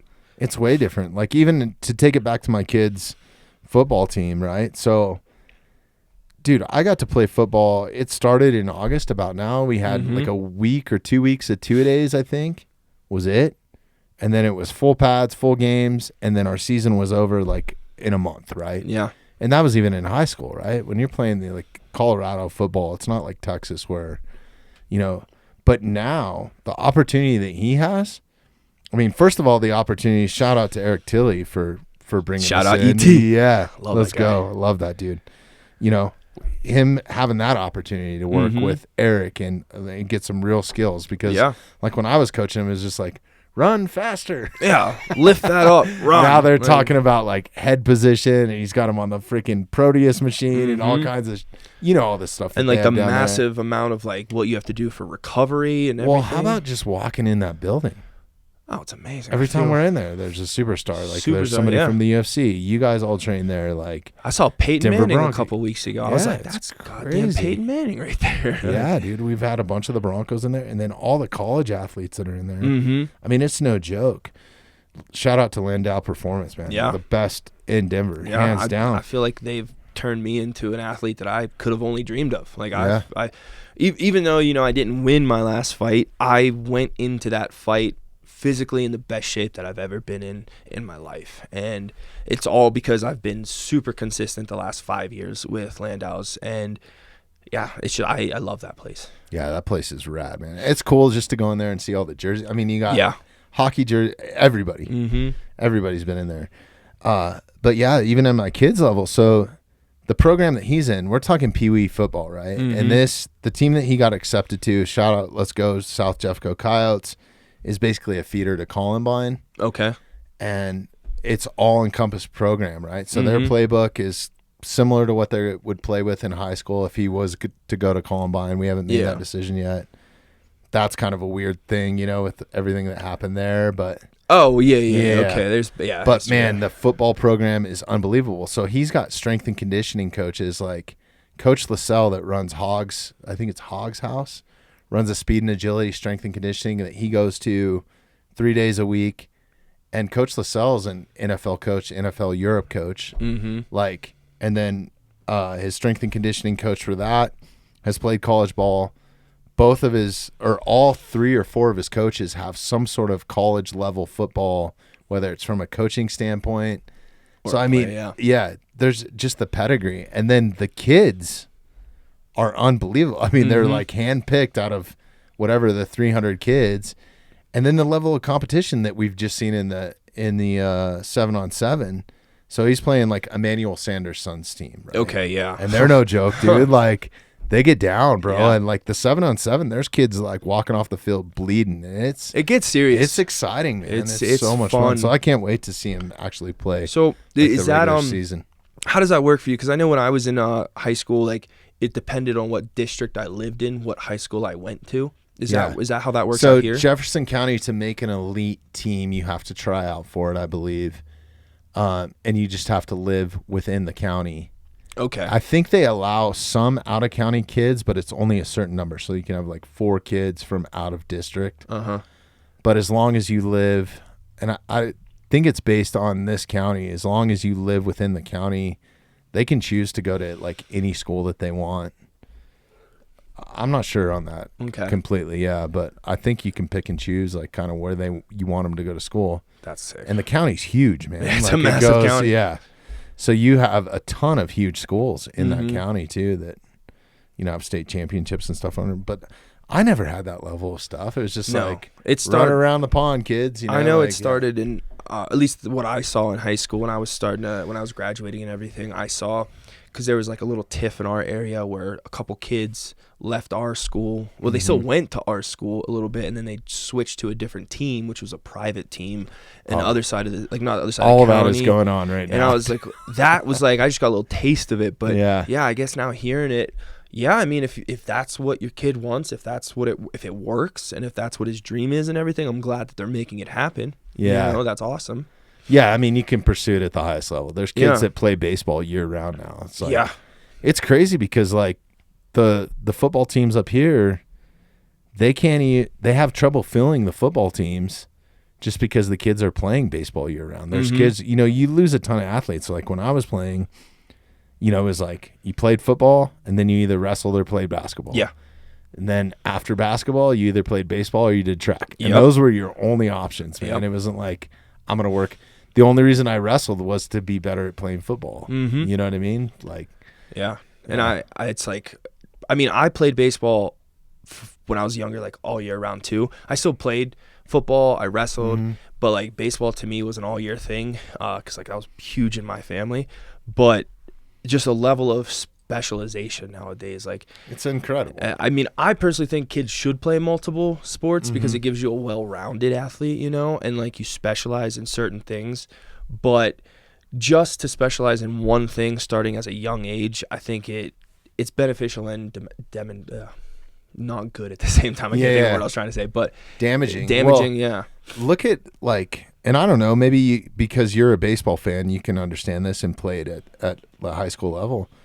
A lot of these kids are throwing their arms out, like if they're pitching before they even get to the college level, man, because of like they're putting in that much time. They're having shoulder surgeries and shit, right? Yeah. And you're fresh out of high school. Yeah, and that's detrimental to their futures and everything. Yeah, I know. It's crazy. Yeah, I don't know, man. It's a different world when it comes to sports now. And if you want to be competitive, right? Yeah, like, but at the same time, it's like if you want, it's a double-edged sword because if your kid wants to pursue something, you want to give them the best opportunity that you possibly can, right? And I'm excited. I don't know. I'm excited for it because you're going to see I mean, we are now, but you're going to see the rising levels of athletes that are coming up, and it's awesome. And then now they got 7-on-7 in the Olympics. Like that's gonna, really? Yeah, no, I don't think it's this year. I think it's like in the next next 4 years. So yeah, flag football. Really? Yeah. And that is going to be amazing. I hope we get the NFL players to step in on that because that'd be something to see. That'd be insane, yeah. You see Tyreek Hill just deucing up some kid from Spain. Like, it'd be awesome. Yeah. It'd be like the dream team. But do you remember that back in like... Yeah, I remember. I didn't watch it, obviously, but I do remember it. And then I remember, I forget what year it was, but like when LeBron and everyone played for USA and they just ran house on it. Like... USA I guess I watched like the Jordan era. So it was like Jordan, Pippen, God, there were so many. I mean, all-stars. Like Larry Bird, I think, was on the team. Yeah. Like, it was crazy. It's unfair. It's unfair. Totally unfair. That shit's fun, though. It's fun. If you're the winner. America, baby. Yeah. Hell yeah. Let's go. So, I guess going back into UFC a little bit, why do you know why they haven't had as many fights in Denver? Like they don't come to the city that often? Is it because of the altitude? Is it because of the politics behind it? Or do you have an opinion on that? My opinion would be probably financial. Because I can't say elevation because they go to Mexico City a lot. Yeah. They go to Salt Lake City a lot. I would have to say it has to be political or financial. I'm not 100% sure. Right. Because you saw, Denver loves the play. Denver loves UFC. That place was packed. It was sold out. It was sold out, and there's so many people there from the first fight. It was amazing. So I would imagine it has to be. Oh, they're making money. I feel like right? they're definitely making money. Yeah. Like I said, I'm uneducated about it, but my opinion would be either political or financial. Yeah. Well, I'll tell you this, from a production standpoint, it does cost a lot to come to the city, because the closest place for you to get your equipment or even the UFC traveling out of Vegas, you have to come over the Continental Divide. Mm-hmm. That's an undertaking in a semi. Like, yeah, I guess I've never seen it, so I'm not sure. So, like, you just have a lot more to deal with weather-wise, all that sort of stuff, you know. So I guess, it could be a logistical thing for sure. Yeah, it could be. But I doubt it, man. They're crushing it right now. It is hands down my favorite sport to watch. Yeah. I love the consistency of it. Like every weekend, like taking that approach, man, and not everything's a pay-per-view. Like that's awesome, key. Man. That's opened up a ton, right? Yeah, yeah. And there's so many more opportunities to go and watch and experience it. Yeah, and they do a great job. Like the live event is just unmatched. Like I've been to football games, been to hockey games, been to baseball games. Just the production level and how it's nonstop. They don't have super big breaks. They don't have, things that make you, oh, come on, hurry up. Like it's constant. It's just constant. Yeah. I would say the only thing that's missing from the production side of it is the commentary. I've become so accustomed to listening to the commentary. Yeah. That I kind of miss that element, that it's not, at that level. That'd be cool that if they had like an option to, have headphones or something and listen to the commentary. Yeah, like you do at a baseball game. Like you do at a baseball game, yeah. But I guess you could from your phone. You could probably put your AirPod in, and stream it and whatnot. But there's a delay, because like there has to be, yeah. So during the fights, or your fight last Friday, I watched, from the lower bowl, you and Cody, and then at some point I left my seats and went up to go meet another buddy, because I had so many friends there that was sitting up in the nosebleeds where my actual tickets were at. Went up there. It was pretty wild up there. Oh, dude. It got wild I for imagine. a minute. I saw a couple fights break out. Oh, yeah. Yeah, I found myself in the middle of one of those, kind of, like super closer than I wanted to be, right? Yeah. And listen, man, those blue-collar people get drunk, and that's their outlet. This is even more of a case for the UFC to come here more often, because, like, when I went to Austin, I didn't see too much of that, right? Like, I went down to Austin for Cody's fight, and that was awesome. And then I guess Denver was. Those are the only two I've been to this year. But Cody's fight was last year, like, I think, right? Around that. Was it in December, or was it in January? I'm drawing a blank. I think it was before Christmas. No, it was before Christmas, because I remember watching it at my friend's apartment, and it was sunny out. Whatever, that doesn't matter. The point is, he slammed dude on his head. And dude, that was so awesome, man. that was so rad, because like he got all the booze the whole way out, and that's something that doesn't portray on TV. Right? Like, no, that doesn't so translate. Dope. And that moment for him was just amazing. I love that. Yeah, but yeah, I could see it, because you pay money to go, and it's a break from reality. It's a break. I think it matters where you sit too. It does. Like, what can you afford, and who are you? If you're in the family and friends seating, right? In that one section, there's not shit going down, right? These are all industry people. If you're down in the first few rows or ringside, like, those people you're have not money, but up top, the further you go up that to the 200s or whatever. But it was funny. So I ended up. Oh, I forgot what I was gonna say. So at one point, I had some friends in his suite. Shout out to Grant Neal. Thanks for hooking it up. Shout out Grant. Yeah, you know Grant? I know Grant. We met a couple times. He's a cool guy. Such a great guy, dude. He's fucking awesome people, man. So anyways, ended up in his suite after a fight broke out. And I was leaving the fights altogether, because I'd seen who I wanted to see fight. I did want to watch Rose fight, but I was like, fuck it. I'll just watch it I'm out of here, dude. This is getting too crazy. So ended up running into Brandon Gertz too. Shout out to Brandon. He's like, hey, I'm going down to see Grant, like just in passing, just by coincidence. So I ended up in their suite to watch the Rose fight. But the suite was pretty packed. And just watching on the TV, there was a delay just from the feed in the arena. That's like you couldn't watch it on the screen. You had to watch. Because it's the same in the locker room. Like they have it playing in the locker room. Oh, right. There's a delay. So you hear the crowd go You hear off. the crowd, and then you're like, what happened? And you look at the TV, and like one Mississippi, it just takes some time, and then boom, it's there. And I was like, oh, sick. Yeah. It's interesting. So they have the fights on while you're in the locker room, yeah. so you can see what's going on. Know when you're coming up, I guess. Kinda, right? Yeah. How do they run it? Is there somebody that comes in and is like, hey, you're fucking 5 minutes out. Like, hey, we're 5 minutes out. Get ready. And then they have someone come in and then take you to where you're supposed to make your entrance. Yeah, it's pretty orchestrated, man. They do a great job. They're incredible. And, like, obviously it's the biggest promotion in the world. They have everything dialed in. Like, they do from your food, medicals, everyone who works in the UFC, like, they are locked in and loaded. There's never been a mishap that I've known or been aware of, but yeah, they have that ship running tight. Yeah, man, I've heard nothing but good things from all angles, from the fighter side, from the production side. Like I know a bunch of people that are involved on the director side. Like it's pretty badass. And I'll tell you what, the people that they have directing it are no joke, man. They do the biggest shows in the world and work for some of the biggest artists, man. Like hands down. No, it's pretty amazing. What was I going to ask you, man? I'm drawing a blank. It'll come back to me. It is funny too, because I had something. It'll come back. I'm drawing a blank. It'll come. I need a Jocko Go. You want another beer, man? Yeah, I'll take one. Okay, cool. Do you mind firing me one of those Jocko Go's too? Derek, thanks. I got a concert to go to tonight, so we're starting early. Yeah. Hell yeah! Who are you going to see tonight? It'll be my first Red Rock show.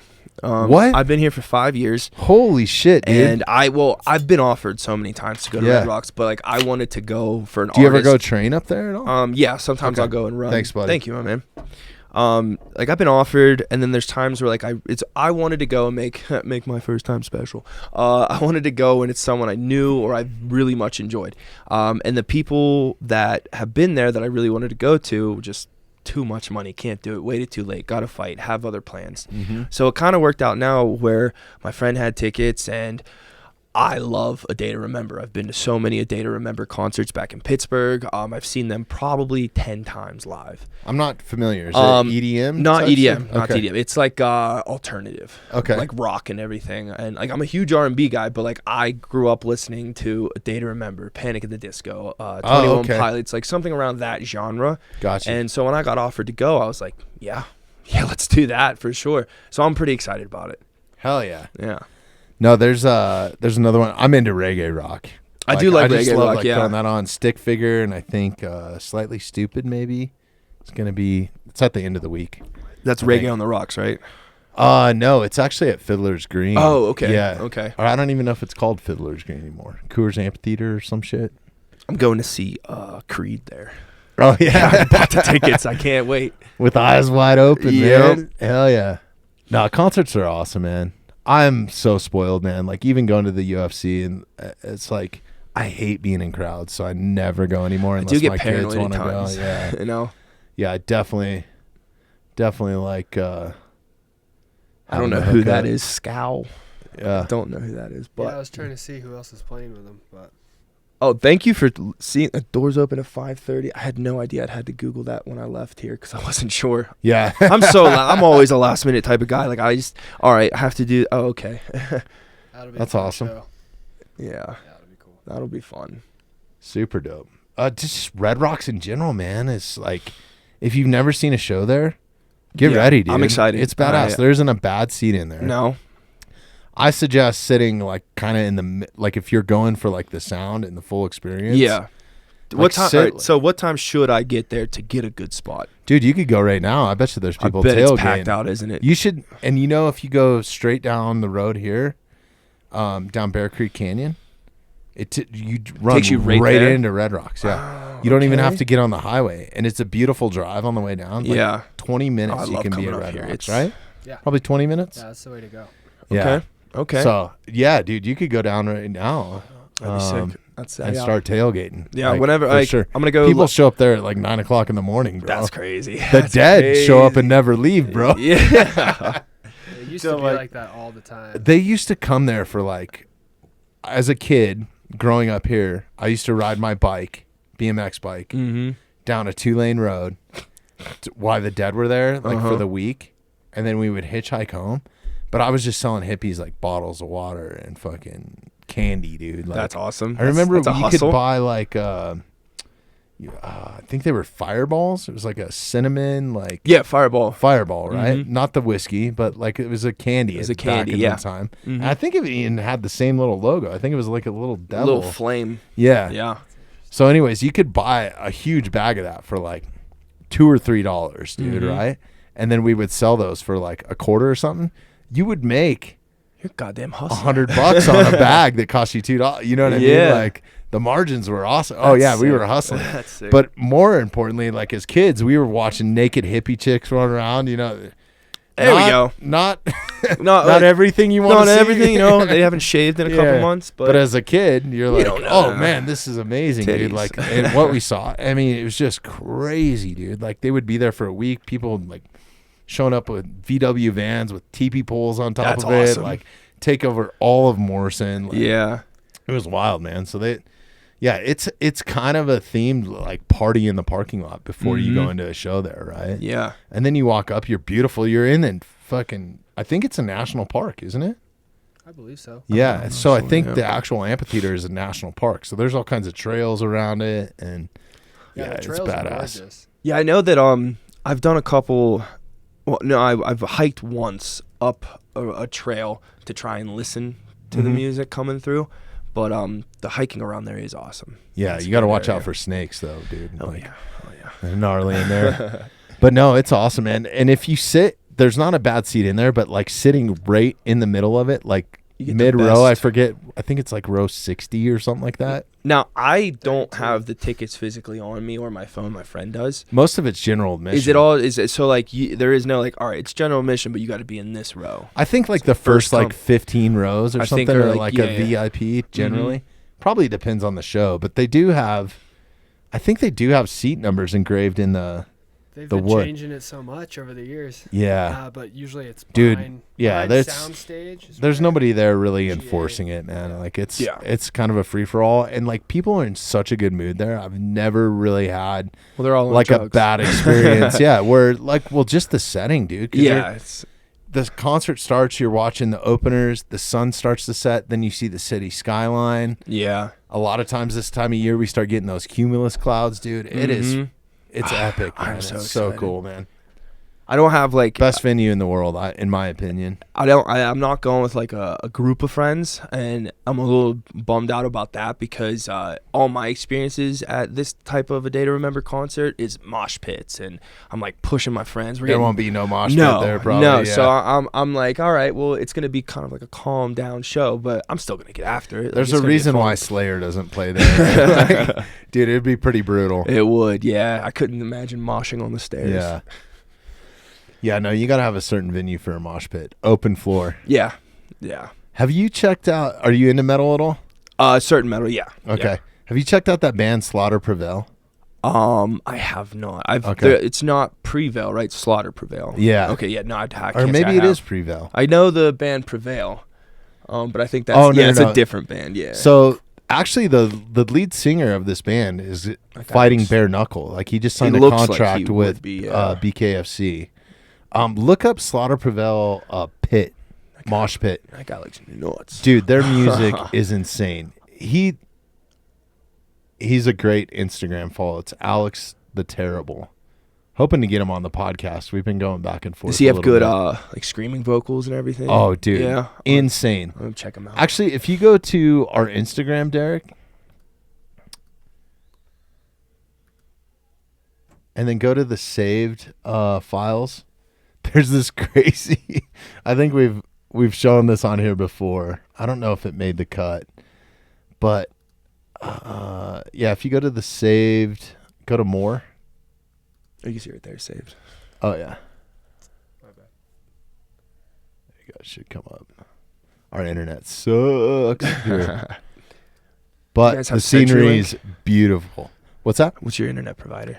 I think it's Xfinity or something like that. So I'm looking to switch mine. They've had a huge issue with it lately. There's a huge power out throughout Colorado with it and everything. Dude, it's national, man. Is it national? Oh, I didn't think it was national. Okay. That was one of my conspiracies because everybody that I've talked to that's expert says like World War III is going to be a cyber war or a power war. Yeah, I can see that. Yeah. Because, I was supposed to have someone. It's not coming up, huh? Maybe scroll down. I think you're under it, actually. Yeah. Just go to all posts.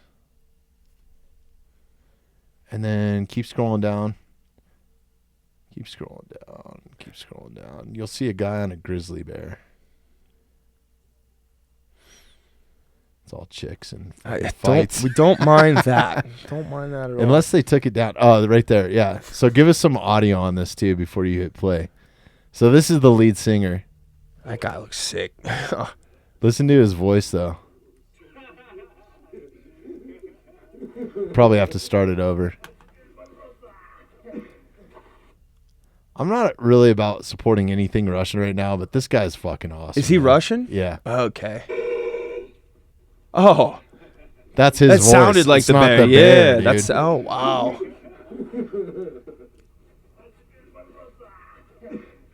Yeah, I'm going to check these guys out for sure. Yeah. They're a wild band, man. I thought I saved, they had the biggest mosh pit I've ever seen. You know where they split the mosh pit? I forget what they call it. They split, yeah. They part it, Dude, and then they, like, on the drop, it was they like run 60,000 people. Woo! The hospital was filled that Google night. that and see if you can find that, Derek. Like Slaughter Prevail mosh pit or something.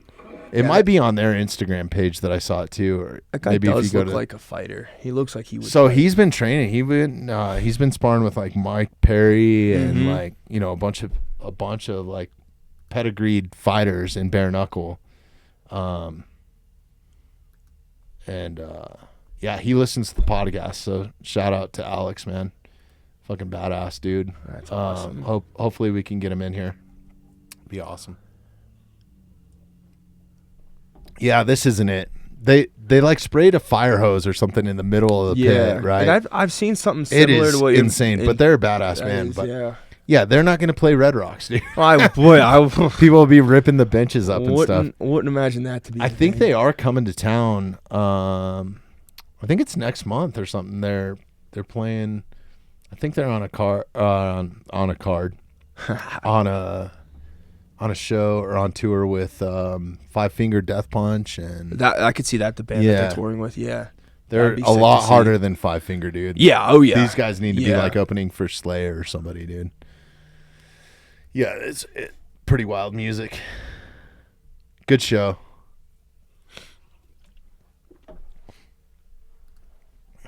Yeah, what is this? This is like from a few years back, dude. They've gotten really big in the last year or so. Yeah, this is nothing, dude. This is like a little dinky concert, man. That's funny. There's some of those festivals they're playing in Europe are huge. It is funny to see the people in a mosh pit. Like some of those guys are just gonna get hurt and end up in the hospital. And you got that big jabroni right there. Like that guy is gonna just start wailing on people. Yeah. I've never really understood it. I mean, I grew up listening to punk rock, so I was at these shows, and the philosophy was always kind of like, I think Social D even had a song.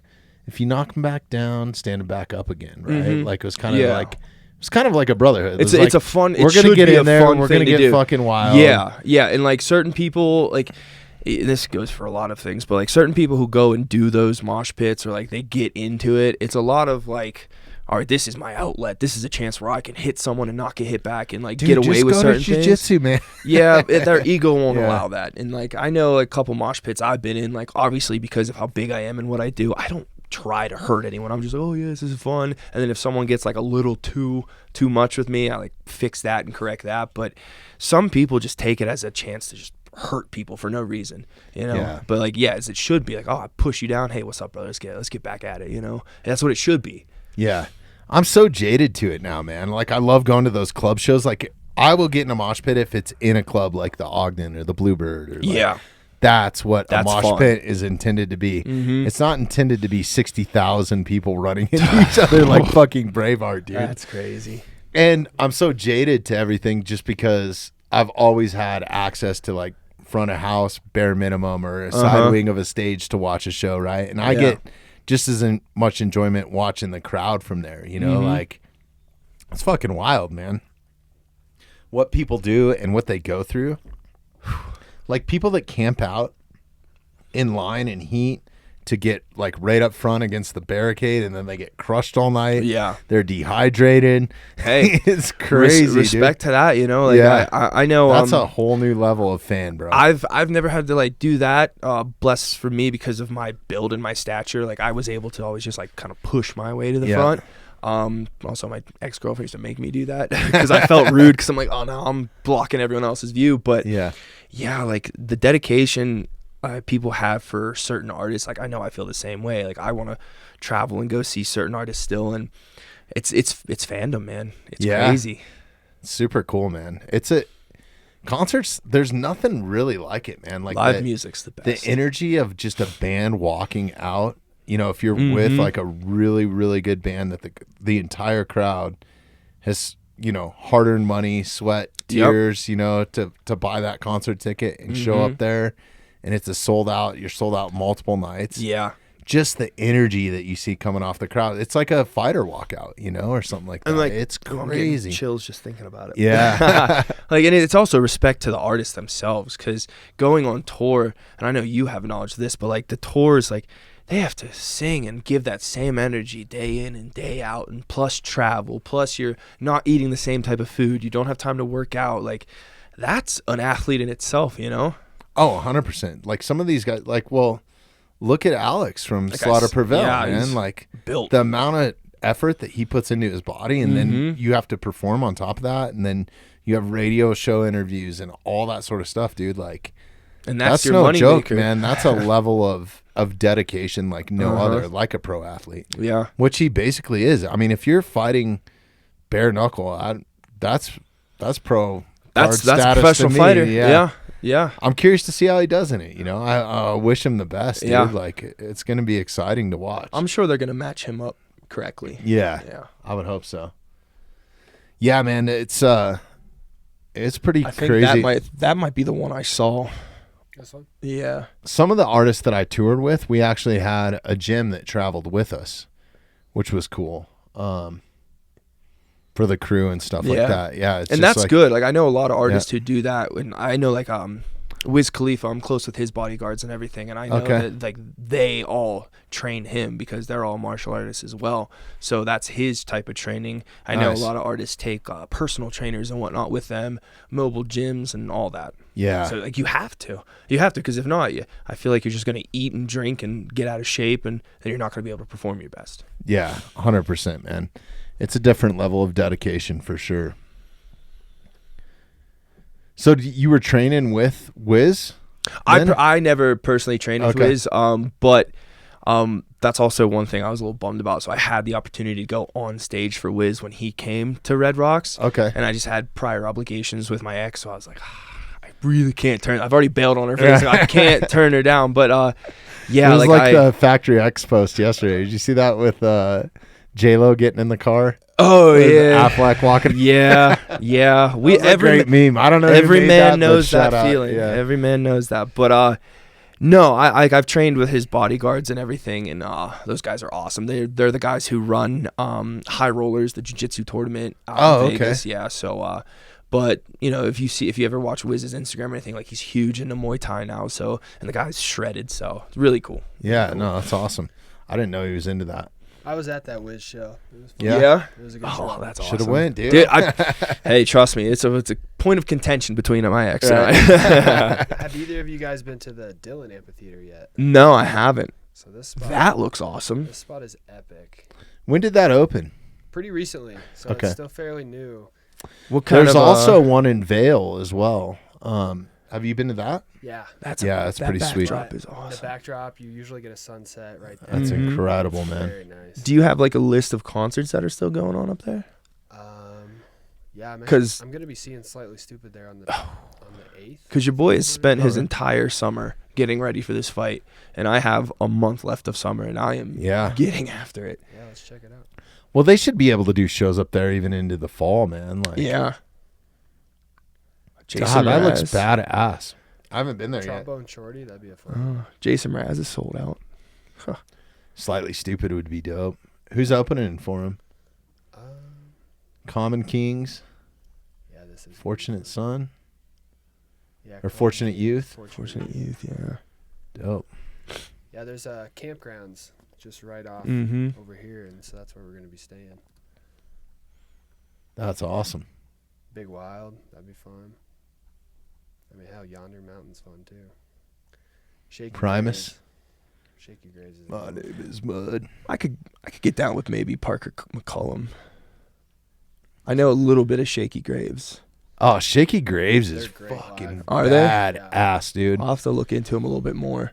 My boy Donnie that just did, we were looking at these arrowheads before we started, that he napped out for me, and spear points and knives and stuff.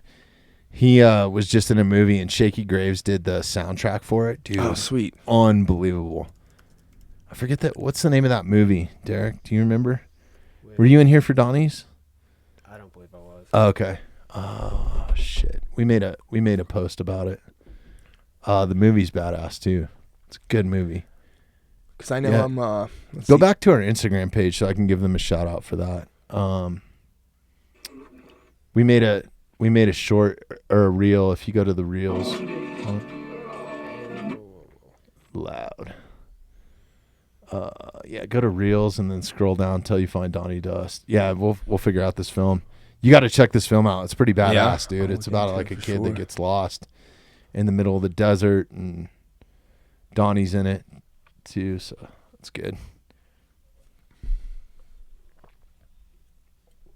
Yeah, it's been a minute since you've been in here. So are you doing anything outside of the fight game right now, or just focused on that? Yeah, not really. Like in terms of like media or anything like just that. Just fun, man. Just fun. Yeah. Yeah, I've probably spent a ridiculous amount on concert tickets lately. I'm going home. My sister's wedding is next month, so I'm going home for a week or so. I'm going to go see everyone back in Pittsburgh and have some fun. And then I'm going to fly out to LA. I'm not the biggest EDM guy, but I'm slowly getting into it. And I have a friend who's a DJ out there who's got me invited to that's right. a bunch of stuff. So I'm going to go check that out.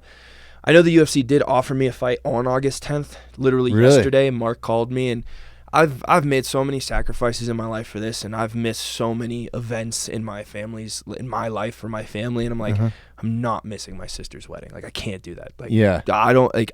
I'll be so sad if they cut me because of that. I hope they don't, but I'm not missing. It's my little sister. I'm not missing her wedding. So I was like, I'll take the fight. Yeah, that's I like a good the reason, matchup, man. but like, can we do it later? You know, like, can we push it back a couple weeks? You know, because I've missed the birth of all my nieces, all my nephews. I've missed anything you could think of family related. I've missed it, and I've made a commitment to be there at my sister's wedding. I'm actually an integral part of it. I'm doing certain things there for her, so I'm not gonna call her and be like, "Hey, I can't do it." You know, so. I hope they do it. I hope they fix it, and I hope I can still, do that. But I'm not missing my sister's wedding. It's not happening. Yeah, sometimes, man, it's a lot of sacrifices, man. You make when you're doing anything at a high level, dude. I think that a lot of people don't understand that, man. Yeah, like how much sacrifice actually goes into it. Hey, sorry, Derek. Go back to go to our YouTube. That's where you'll find. We made a highlight on it. If you go to videos. On our YouTube page. Oh, there it is. It's that dude in that old car. Sorry, scroll down. Third one in the line. Oh my gosh, this mouse always gets me. I do one thing with my finger. The Big Bend. Yeah, that's all. I just wanted to see the name of the film. So check out The Big Bend. The Big Bend. Yeah, okay. It's a dope movie.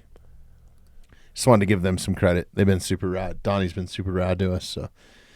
And I do want to I've been bugging my friends. We were supposed to go camping last weekend because we made a plan, like, all right, after your fight, like, let's get out in the mountains and whatnot. And my one friend, he had like some work stuff come up, so we had to travel down to Durango. So my one friend, we just hiked up St. Mary's and snowboarded a little bit. Oh shit! Yeah, that's awesome. I've been itching. Like, I've been like sitting on my phone watching snowboarding videos. So I'm like, okay, I really want to go do this. And my friend, he got a hold of me.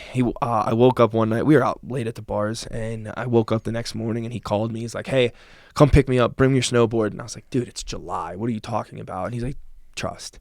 So I went and picked him up, strapped my snowboard on back, and we hiked up like 5 miles up St. Mary's, and it was awesome. Got to snowboard in July, so it was sick. I was pretty pumped. Yeah, I've done that trip a couple times. Yeah. It's fucking badass. It's fun, man. Yeah. That's something I never thought I'd be able to do, so that was awesome. Do it tomorrow, man. I want to get back because we got pushed out by a storm, so I was only able to get 2 runs in. Yeah. My legs only let me have 2 runs. That was a long night, but it was fun, and I'm happy I got to do it. No, that's awesome. I know you spend a ton of time outside doing shit, right? Yeah. Like, especially in the mountains, right? Like, you're big on it. Love it. And I've been camping a handful of times, but with like my ex, and like she doesn't really like to do too much. So like now, like I just have my boys with me. I want to go and hey, let's go take a long hike. Let's do just a bunch of camping stuff. It'd be awesome. Yeah. Going back to at the start of the podcast, you were talking about going solo, man. Yeah, I encourage anybody, man. Go to a concert solo. You'll have the best time, meet the best people, man. Like, I do it all the time. I made so many good friends. Like I went and saw Lucky Day, who's an R&B guy. Like, I'm a huge R&B guy. And I went solo dolo, made some friends. Might have been the only white guy there, but made a lot of friends. Picked up a girl who looked like Angel Reese, so like not a bad night, you know? So I do love going by myself now. It's I don't have to like worry about my friends. Hey, where are they at? What are they doing? Do they need a drink? Do they need this? You can make so many other moves too. Like I didn't have time to give away my other tickets to the UFC the other night, so I just found somebody like that was coming in that didn't have tickets and just hooked them up. Right? Yeah, hook them up. Like I wasn't gonna let them go to waste, but yeah, rolling solo, like I couldn't have done all that. I couldn't win it and visited all my friends that I saw the other night. I wouldn't have ended up in that suite. It was like just a good time. Yeah, it's like, the way to go. You can make so many more moves. Yeah. Yeah. Hey, go back on that. You had the Red Rocks list up for concerts that are up. That's So yeah, Stick Figure, definitely a good one. Oh, Stick Figure's there 2 nights, huh? Yeah, 2 nights. When is that? The 24th and 25th. Wednesday, Thursday. That's Wednesday, Thursday. Oh shit! I should go see him at Red Rocks. Screw Fiddler's Green. I mean, anywhere's good. I love Stick Figure. Yeah, Red Rocks is way better than Fiddler's. Yeah. Santana, 30 Seconds. That's dope. Joe Bonamassa. He's a pretty badass blues player, dude. Like, it's old man music, but it's pretty badass.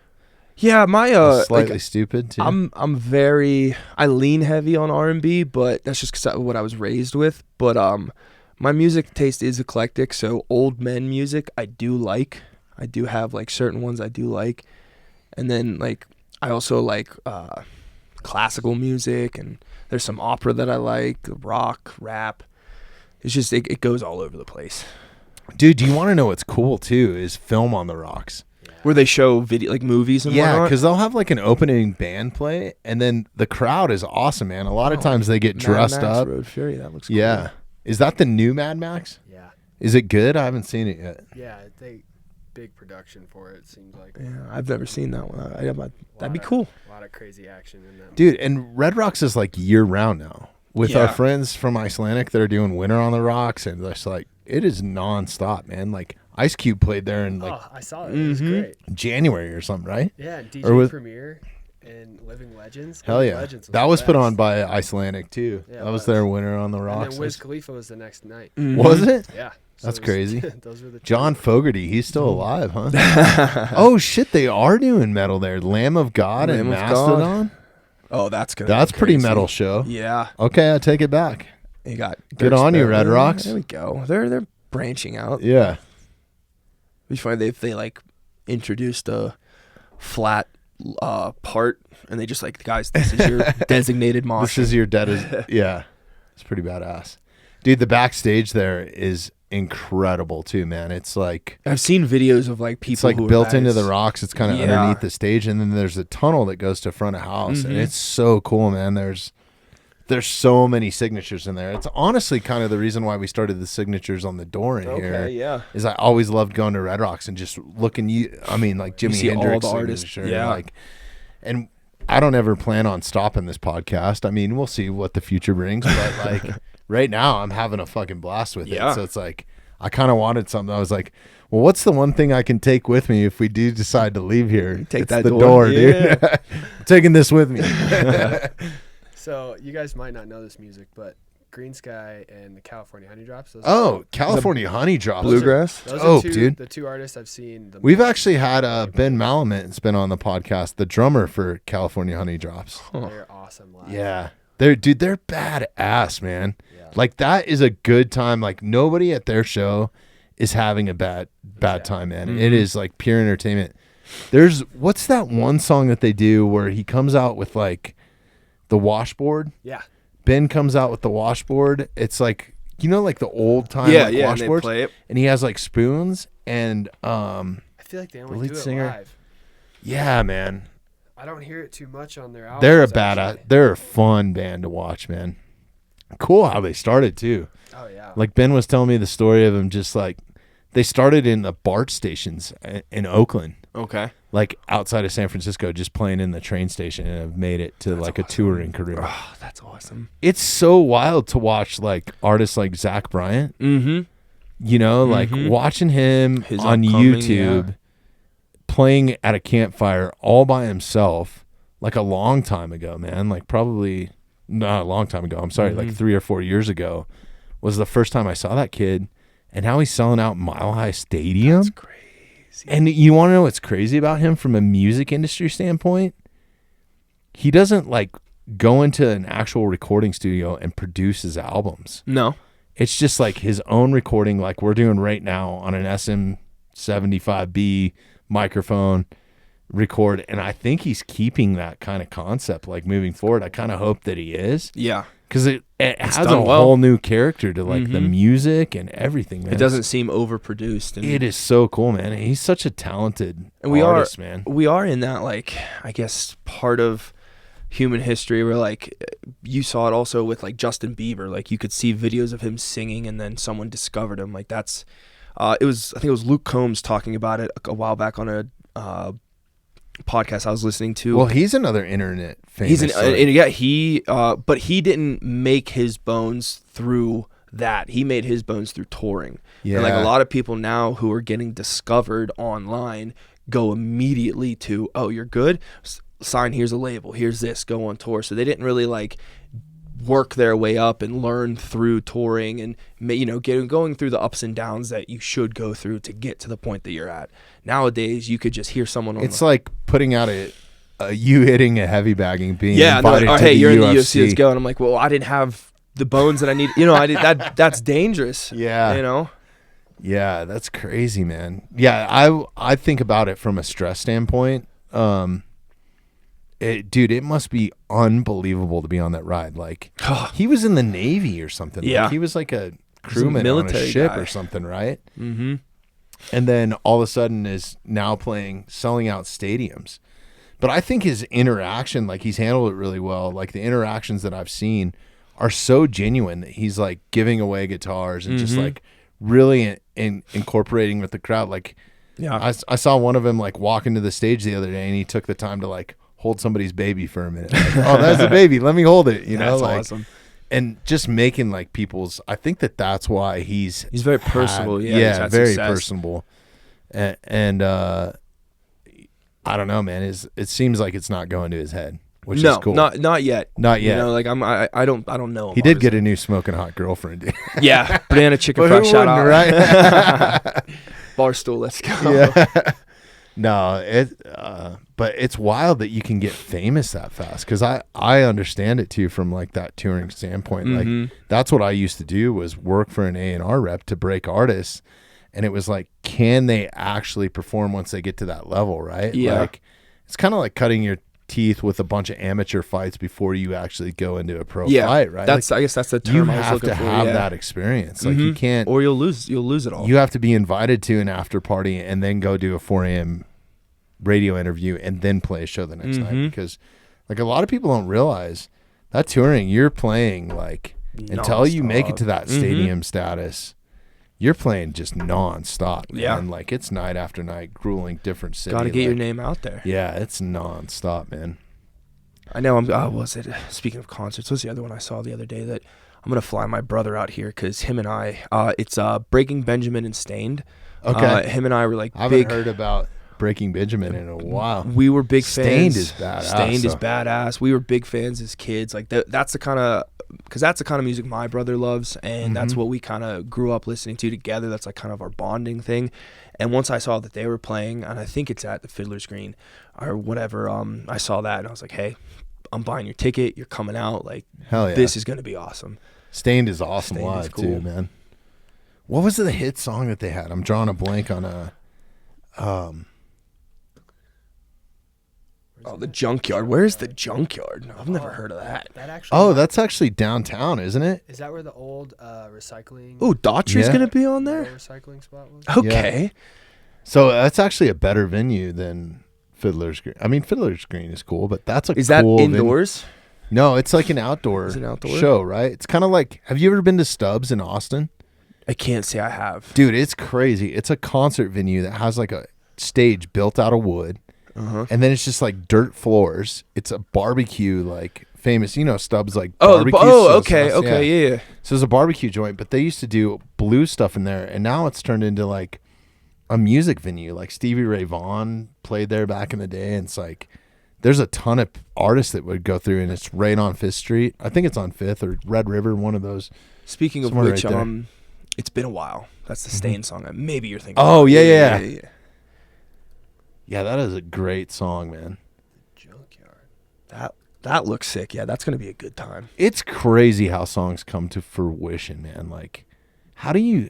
I swear, some music is just... Because I know there's a couple songs recently that's just been like... It's like the devil or God has, like, anointed a song. And it just it hits you, or it hits the masses, and it just makes... That's why music's so great. I think that's why Zach Bryan, why he's had so much success, man. His songs just like... You can relate to They hit home, man. Like that latest song of his, Pink Skies, but... dude, the ones before that, he had one, I think his mom, and I'm sorry if I'm getting this wrong, but I'm pretty sure his mom was a drug addict or died of an overdose or something like that. Like... I don't think he's had the greatest childhood, but there's a song with him and 3 of his buddies, and it's about his mom, I think, and it is badass, man. Like, and it was just done on a YouTube video, crazy. That's awesome. Yeah, my buddies are gonna love that. They're like, Daughtry's also on that. Yeah, I remember watching him on American Idol, like his come up. Haven't heard anything from him forever, but that's just how it goes, Well, I guess it's even happening in fighting a little bit. Like, look at Jake Paul, the Paul brothers, man. Yeah. If you have unlimited money, the problem is you got to back it up. Yeah, that's the difference. And did you watch the Mike Perry fight? Yeah, man, that broke my heart. I'm one of the biggest Mike Perry fans ever. Like, since he's gotten into the UFC, even before the UFC, I knew of him, and like, I knew how that was going to go because, like, from a fighting standpoint, I understand what Mike Perry is. He's a brawler. He's not a boxer. He's a dog. And the reason why he does so well in BKFC is because of his toughness. And, he hits hard, but it's different when you're just hitting with knuckles and you have that padding for boxing. You could throw all your power into a shot in BKFC because if you hit, you're going to cut or damage or knock out. In boxing, it's not like that. BKFC is so crazy. Dude, I might do it one day. Yeah. Everyone tells me not to, but like, it just looks fun. It's fun. Exciting, man. Yeah. Like, I've been to the last couple that were here in Denver. Yeah, I went and to maybe it's because I was sitting ringside or whatever. Well, I wasn't sitting ringside, but you went to the Kamosi one, right? Yeah. I've been to Kamosi's both those. Dog. Yeah, he's so awesome, man. And like, everyone tells me, they're like, don't do it, your pretty face, blah, blah, blah. I was like, Kamosi does it. Yeah. Kid, he still looks good. Like, what are we talking about here? Like, it looks fun. It looks exciting, and maybe one day I'll be able to just give it a shot, see how it goes. It is exciting, man. Like, I would say, like, I'm not into the slap. I'm not into... Slap's stupid. I like watching the LFA, like, and all the up and coming, like Sparta and all those like organizations. I think it's super cool. I think it's a great feeder to the main event. Even Bellator. I mean, I got a lot of friends that fight in Bellator, and like, I think it's that's even super cool. And then you have the PFL. There's so many different organizations, but like from a spectator standpoint, man, going to a BKFC, like it is nonstop action. Like it's very primal too. Yeah, like, even it's just like the 2-minute rounds, starting at 3 feet apart, dude. It's insane. You go through the fight so fast. So even if you get a fight that's like kind of a bad fight or not exciting to watch, it's only 6 minutes, which is not going to happen. Yeah, right? no, like it's that crazy. action is forced. Have you seen BYB? We had a Yuli Diaz. BYB, what's that? It's bare knuckle, but they do it in a triangle ring. Oh yes, I have seen that. Is wild, man. That is like getting trapped in one of those corners. Like, wait, did you say BYB Denver? Is it coming to Denver? It just was in Denver, so we had. Oh, it just was okay. Yuli Monster Diaz. I think he holds the combat sports knockout record for the fastest knockout in combat sports ever. Mm-hmm. Which is dope, man. It's wild, man. And Yuli is an incredible person too. But yeah, see if you can pull up the ring. It's a straight up triangle. That to me is insane. That's a funny, different niche to add to it for sure. A variable to add to it. That's cool. But getting caught in one of those corners, not luck. Good. Yeah, good luck. And I think that's the concept behind it. Like you don't ever go near the ropes. Like literally, you're. Have you seen the car jiu-jitsu or the car fighting or? Yeah, there's like some of the back so to the Russian stuff. Different things going on now with combat. They're just trying to find the next big thing, you know? Like, I mean, it's funny that you said earlier that, like, you view the UFC as, like, just a consistent brand, a consistent product being put out. Granted, I might have just fell down an X hole, but so many people are complaining about it. Like, who? People who don't know anything about fighting really on Twitter. Just like how they think the sport's getting watered down because of all the events and the product isn't as good, which I disagree completely. I think it's the best it's ever been. I really do, man. Like I took a long break from it, you know, like I watched it from the beginning when it was on VHS, you know, like back in the Tank Abbott days. Like I think around UFC 2 or 3, and then Tank came in like UFC 5. I was the biggest Tank Abbott fan, man. Maybe it was just because I grew up like around bikers, and he just reminded me of like a biker brawler, like just fucking savage. And he was a loose cannon, man. Like it was so different. But like watching the sport evolve, I was a fan of it then. I was a fan of it, you know, in the Royce Gracie days, like that era. Then you get into like Tito Ortiz and Chuck Liddell, and like just, I mean, that was exciting. Yeah. And then I think I've always been a fan of it, but I don't think that there is any more exciting time than right now. Right now, you have the best of the best. It is unbelievable, man. Like, and I think though that you have to have. I've never competed in any sort of martial arts other than in my own local gym on the jiu-jitsu mat. You know what I mean? Like, and it's not even a competition where there's something at stake. I've wrestled, you know, in plenty of tournaments and stuff like that, but I think unless you kind of have that background, it could be a hard sport to watch. Yeah. If you don't understand grappling or I guess I've done some Muay Thai, I've done some boxing and stuff like that. So from a technical standpoint, it's the best it's ever been, in my opinion, to watch, you know, Poatan fucking come up in the sport. And that's or the thing, a Yuri like, Prohaska or a Dustin Jacoby or a, you know, it's unbelievable. Just, and the amount of firepower that's there, man. Yeah. Like there is nothing like it right now. Like the talent level, anything could happen. Yeah. Anything. You could be fighting for a title in the next year.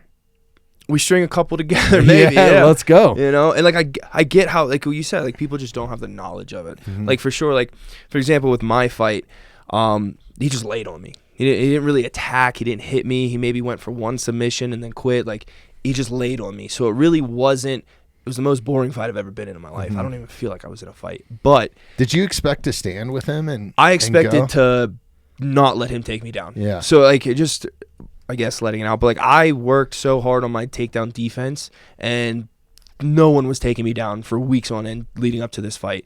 And I just didn't do what I trained there. Like, I don't want to say it was a choke job, but like everything I trained, I didn't do. So like I was playing jiu-jitsu. I didn't play jiu-jitsu the whole camp.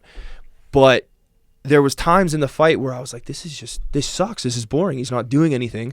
I leave my arm out. I leave my face open, hoping he would like try to attack, because that's how I could get up, as if he made a move.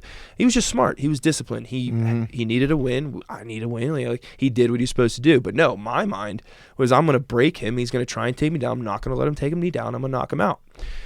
Didn't go that way, obviously, but you know, but that's how people who don't know the sport. I think we get spoiled too. Like, you watch Max Holloway and Justin Gaethje go at it, and Drew Dober, right? Yeah, and you watch two-level guys that their cardio is set, and not everyone is going to be exciting. Not everyone. Everybody's looking for that exciting one. Styles make fights, you know, and he implemented his style better than me, so that kudos to him. But yeah, as someone who's like a bandwagon or like a lot of my friends, I like to keep friends who don't watch fighting, so I don't have to hear about it all the time. I have like a little separation of it, if you will. And those guys who they know nothing about it, but they're like, oh yeah, Alex Poton guy's a killer. Max Holloway, he's awesome. Like, that Drew Dober guy, he's awesome. It was so exciting. The hell happened to your fight? It was boring. You guys just laid there, and I was trying to like tell them the technical parts of it, right? And they were like, nah, that's gay. That's what I'm saying. If you're the average fan, you're looking for Alex Poton. You're looking for that. And it's so hard when you're there live too. Like, because I don't know, I feel much more vested because I know you guys personally. Yeah. So like, my heart is breaking in those moments, honestly, right? Like, I'm feeling like, God damn it, man. Like, why couldn't this be better? You know what I mean? Like, and I feel the same way for my teammates. Not that I'm teammates. upset because I'm let down as a spectator. But then you start getting the crowd involved too, and those boos. Yep. That shit means something, bro. Like, that is like, I start taking it personal almost. Yeah. Like, fuck you guys. My buddy told me. So I can only imagine. And I'm not even, it's just me knowing you guys as my friends. Yeah. Right? And I'm feeling that level of like, fuck you, you know, to the whole audience in a sense, because they honestly don't understand. There is a super technical side to it, but also at the same time, it is that Roman gladiator sport, man. Like, it is, and people, it's the highest of highs and the lowest of lows. Oh though. yeah, you know what I mean? Like, it's unbelievable, but it's fucking awesome. Yeah, it's awesome, man. Like, just the feeling I get, and especially this last one, like being able to get introduced in Denver. Like, the pop that I got, I was not expecting. Oh, 100%. I was like, I'm not from here. But, like, I'm so ingrained in Denver now. I don't know if you noticed either, but, like, I know the outcome after the decision was not in your favor for this last fight. But you weren't, honestly, the one really receiving the boos. Oh, I know. Yeah. Like, because even in the post-fight commentary, it was like, you know, nobody, I think, the fans do understand in that aspect too. Like, nobody wants to watch somebody sandbag something, right? Yeah. And there are levels to the sport. There's different things, but in my personal opinion, like,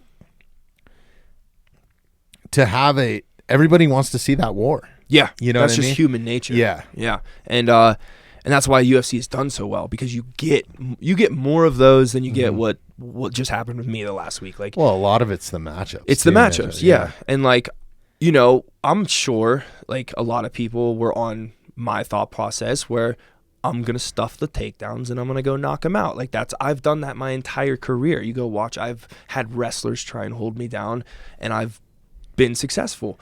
You know, shout out Andre. Like, he used to train with us. Like, I know him personally. Like, because you guys are both from. He's from Philly. I'm from Pittsburgh. That's right. I couldn't remember if he was from Pittsburgh. No, we fought on a card together for LFA. You know, like, I have nothing but respect for the guy. Yeah, you know, he's a good guy. I hate that that's how it happened. But that's what he needed to do to win. Because, like, he knows if he tried to attack or if he tried to punch me or hit me while on the ground, I would get up and he would get tired. So what do? You hold me down and you don't move. Yeah, man. It is a game of chess. It is. And it's like a win is a win. A win is a win. Good on him. You know, shout out to him. He just had a baby. He's a couple months ago. Like, he needed to do that to get the win, and it sucks.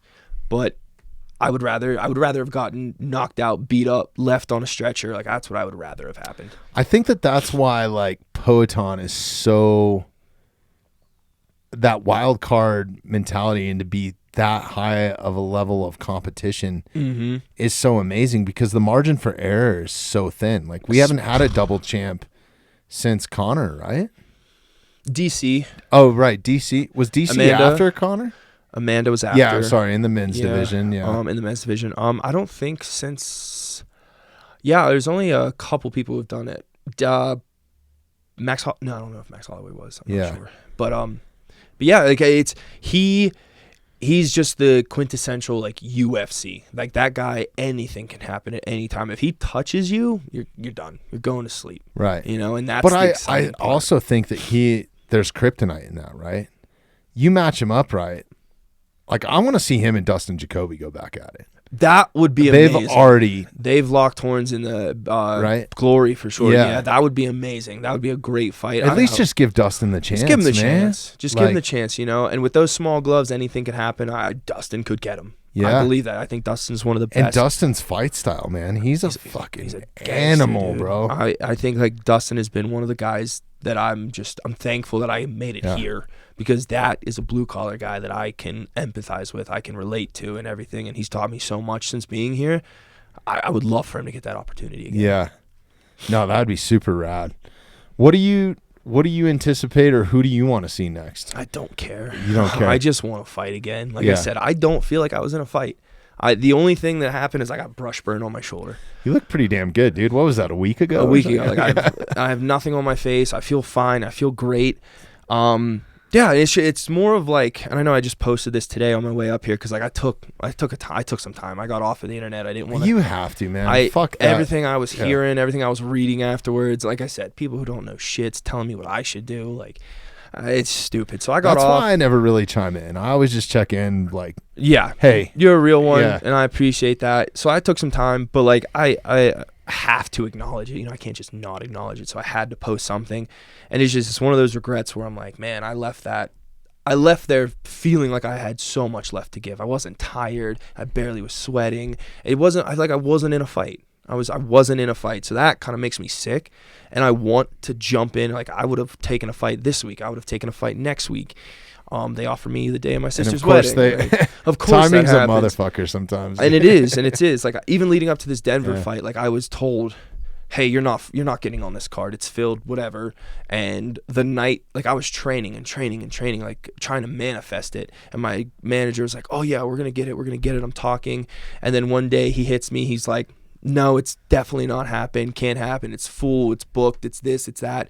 Then I go out and I drink. I'm like, all right, whatever. I got some time. I'm gonna go let loose. I go out and party with my friends. The very next day, hey, here's an offer. Like it's so funny how the timing of everything works. Bro, just stay ready, man. That's and that's the thing. That's my look life. What happened in Vegas. You know? Yeah, that Dan Ige. Yeah, in 3 hours.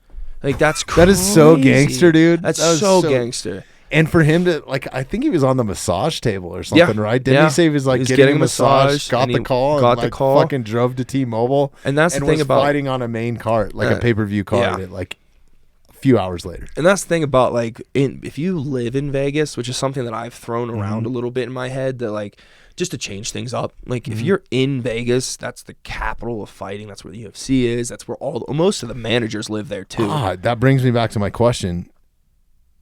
Because you're on the roster now, can you take advantage of the PI and that full? Yes. So you can go to Vegas anytime I want. I can go have training there. I can have my food there. I can do my PT there. You obviously probably have to provide your own housing and.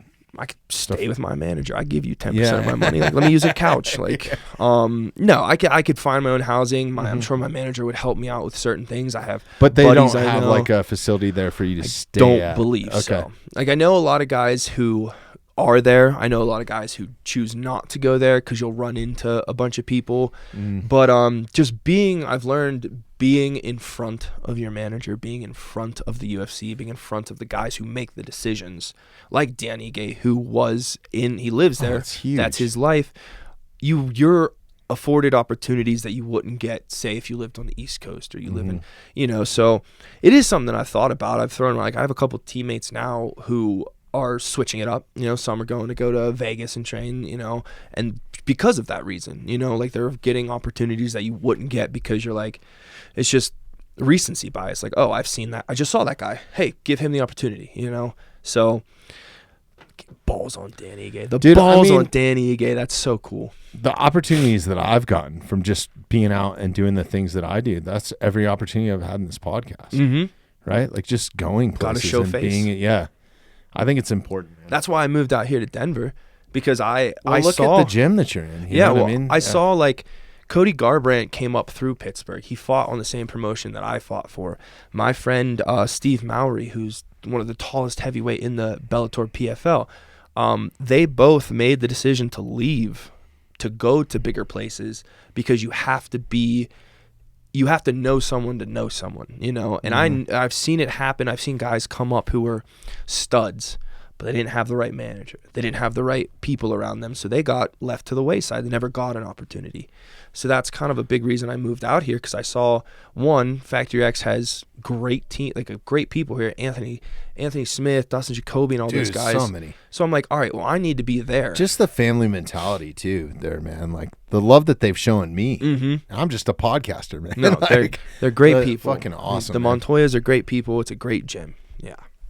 Oh, that's super rad. Shit, man. We got to wrap this up. Yeah. We've been getting at it. You got a concert to go to tonight. Yeah. Before you jump off though, like what else, do you have any other stuff going on outside of fighting right now that you want to plug or? No. I just, man, thank you for having me. Yeah. It's crazy. The time flew by. The time flew by. Wow. I'm just very appreciative of the opportunity that I got recently. You know, like it's all just a dream come true for me. Yeah, I talked to Mark about this. I have not performed to the level that I know I can since I've gotten to the UFC.